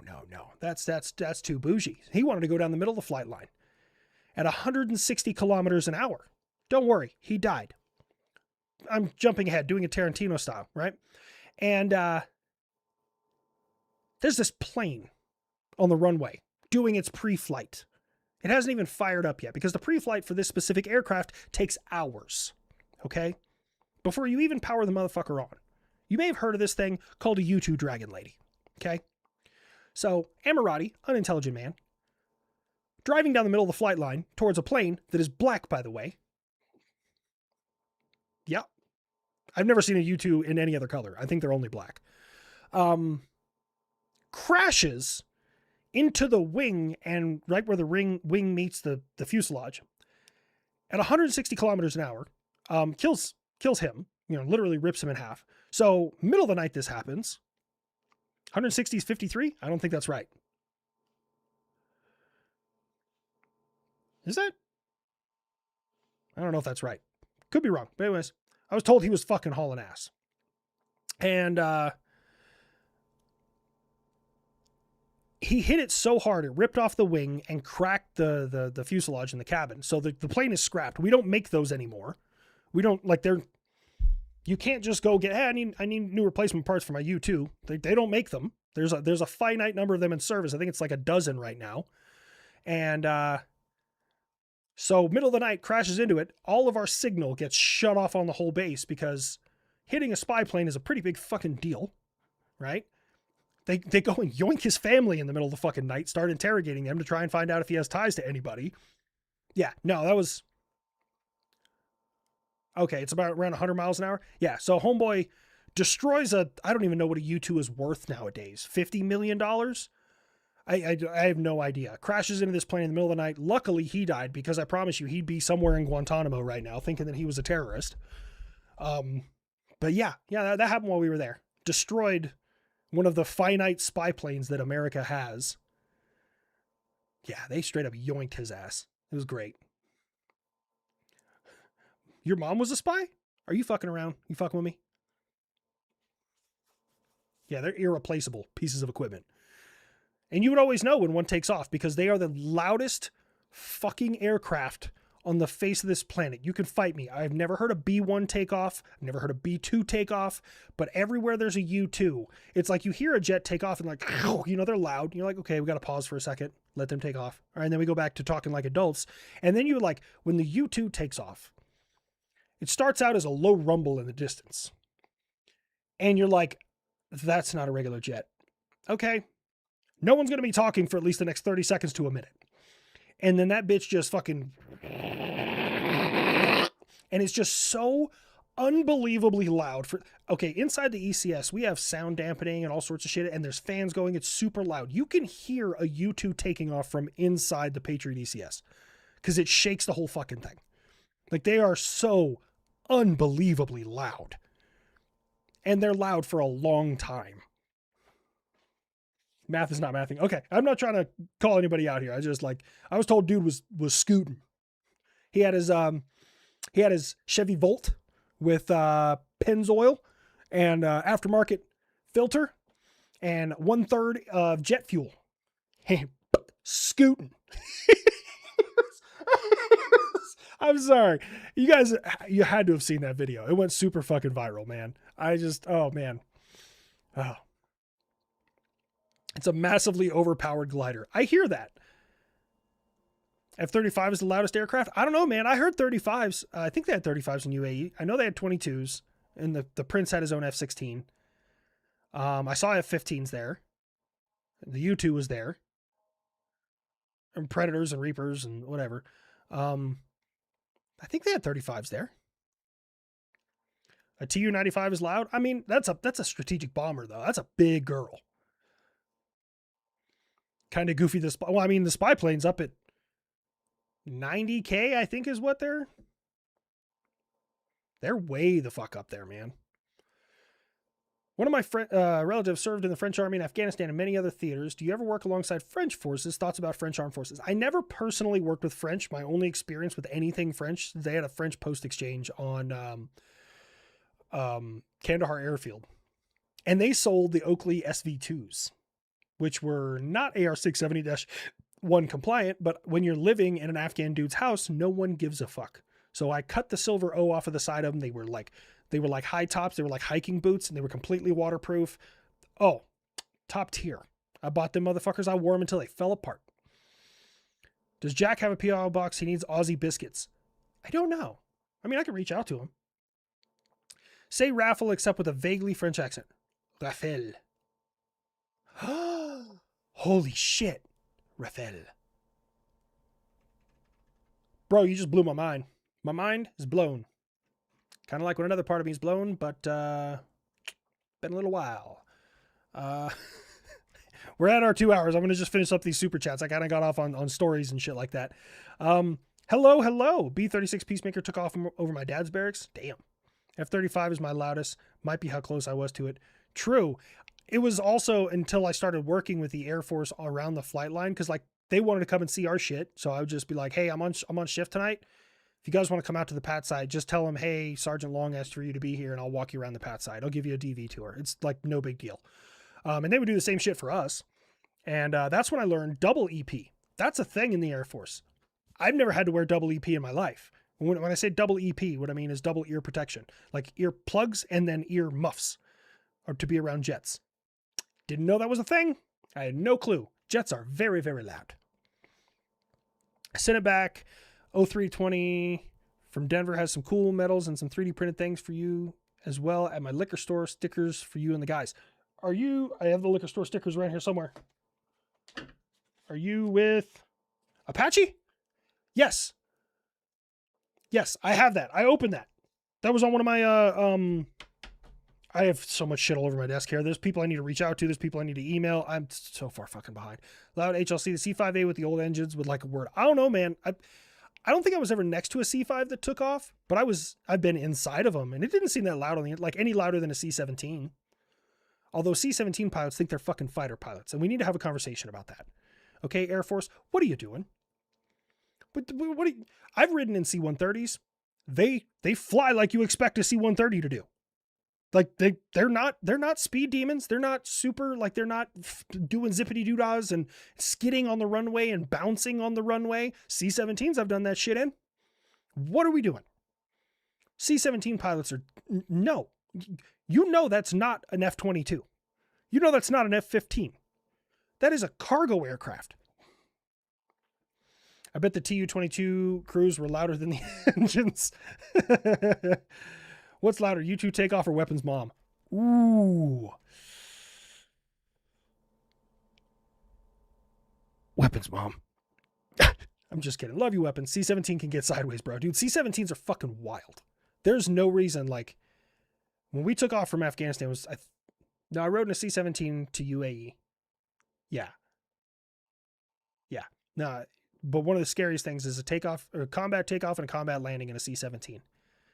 I genuinely thought the wings were going to rip off. I was like, there's no way that this plane is designed to handle this amount of G-force. Like there's no way. We're falling out of the sky right now. We're dying. This is us dying. Like there's no reason an aircraft that large needs to be able to move like that. It's fucking terrifying. If you guys have never been in a C-17, like just walk it. Next time you go to an air show, if there's a C-17 there, which I assume that's pretty common, just walk inside of it and be like, wow, this is what a C-17 looks like. And then just think back to me telling you that those guys think that they're fucking fighter pilots. Did you see the artwork, the A-10 Warthogs that returned from Iran? They had Nintendo characters and images of what, I think Weapons shared that with me. Had like all the new nose art and shit. It goes hard. It goes hard. I know it's been a tradition artwork, but really well done. Oh yeah, dude. Nose art. I'm glad that I live in a time where nose art came back. I'm really glad. 130s are better. 130s had JADO. Nothing against 130s, right? And I get this from Wolfram. And he's right. The C-130 has never been asked to do something that it could not accomplish. It's a phenomenal air platform. It's really good. I would never downplay the contributions of the C-130. It's just in my experience, they fly them like C-130s. Just And then they come in on nice, easy landings. That's just what I've seen a C-130 do with my personal experience. C-17 pilots are fucking batshit. I don't know what their deal is. Yeah, I saw the 777 do a fucking flyby. That was actually sent to me by, what's his name? Killer Bee Tactical. He's like, what is going on? And I was like, bro, I have no idea. I have no clue what happened there. Wolfram, I did not say anything bad about the C-130. I said she has never been asked, exactly what you said. She's never been asked to do something she couldn't accomplish. And that's a fair statement. Because trust me, after you told me that, I fucking looked. And I'm like, I wanted to know what this bitch has failed at. Because I want to shove it in his face. And it's an accurate statement. Some would argue that the whole like rocket landing thing didn't work for the intended purpose, which was the Iranian hostage situation. But it was also never really asked to do that. Like, it worked as long as the pilot put the wheels on the ground before he activated them. Like, it worked. It functioned. But we ended up going with something different.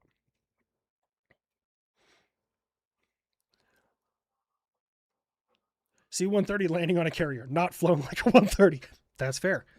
Yeah, I've never been privy to anything like that in my life. I've never seen anything like that. That was pilot error. Yeah, no, because he pretty much went to a stall 3 feet off the ground and just dropped. I'm tracking. All right, ladies and gentlemen, thank you all so much for being here. If you would like to support the channel, you can go to habituallinecrosser.com, get yourself some merch, maybe buy me a beer. But again, the cheapest and easiest way to support the channel is just watch my videos, and that's all I'll ever ask you guys. So, without further ado, I love every single one of you guys. Take care of yourself. Don't do the enemy any fucking favors. I will see you after next Friday. So Friday after next. Later, guys.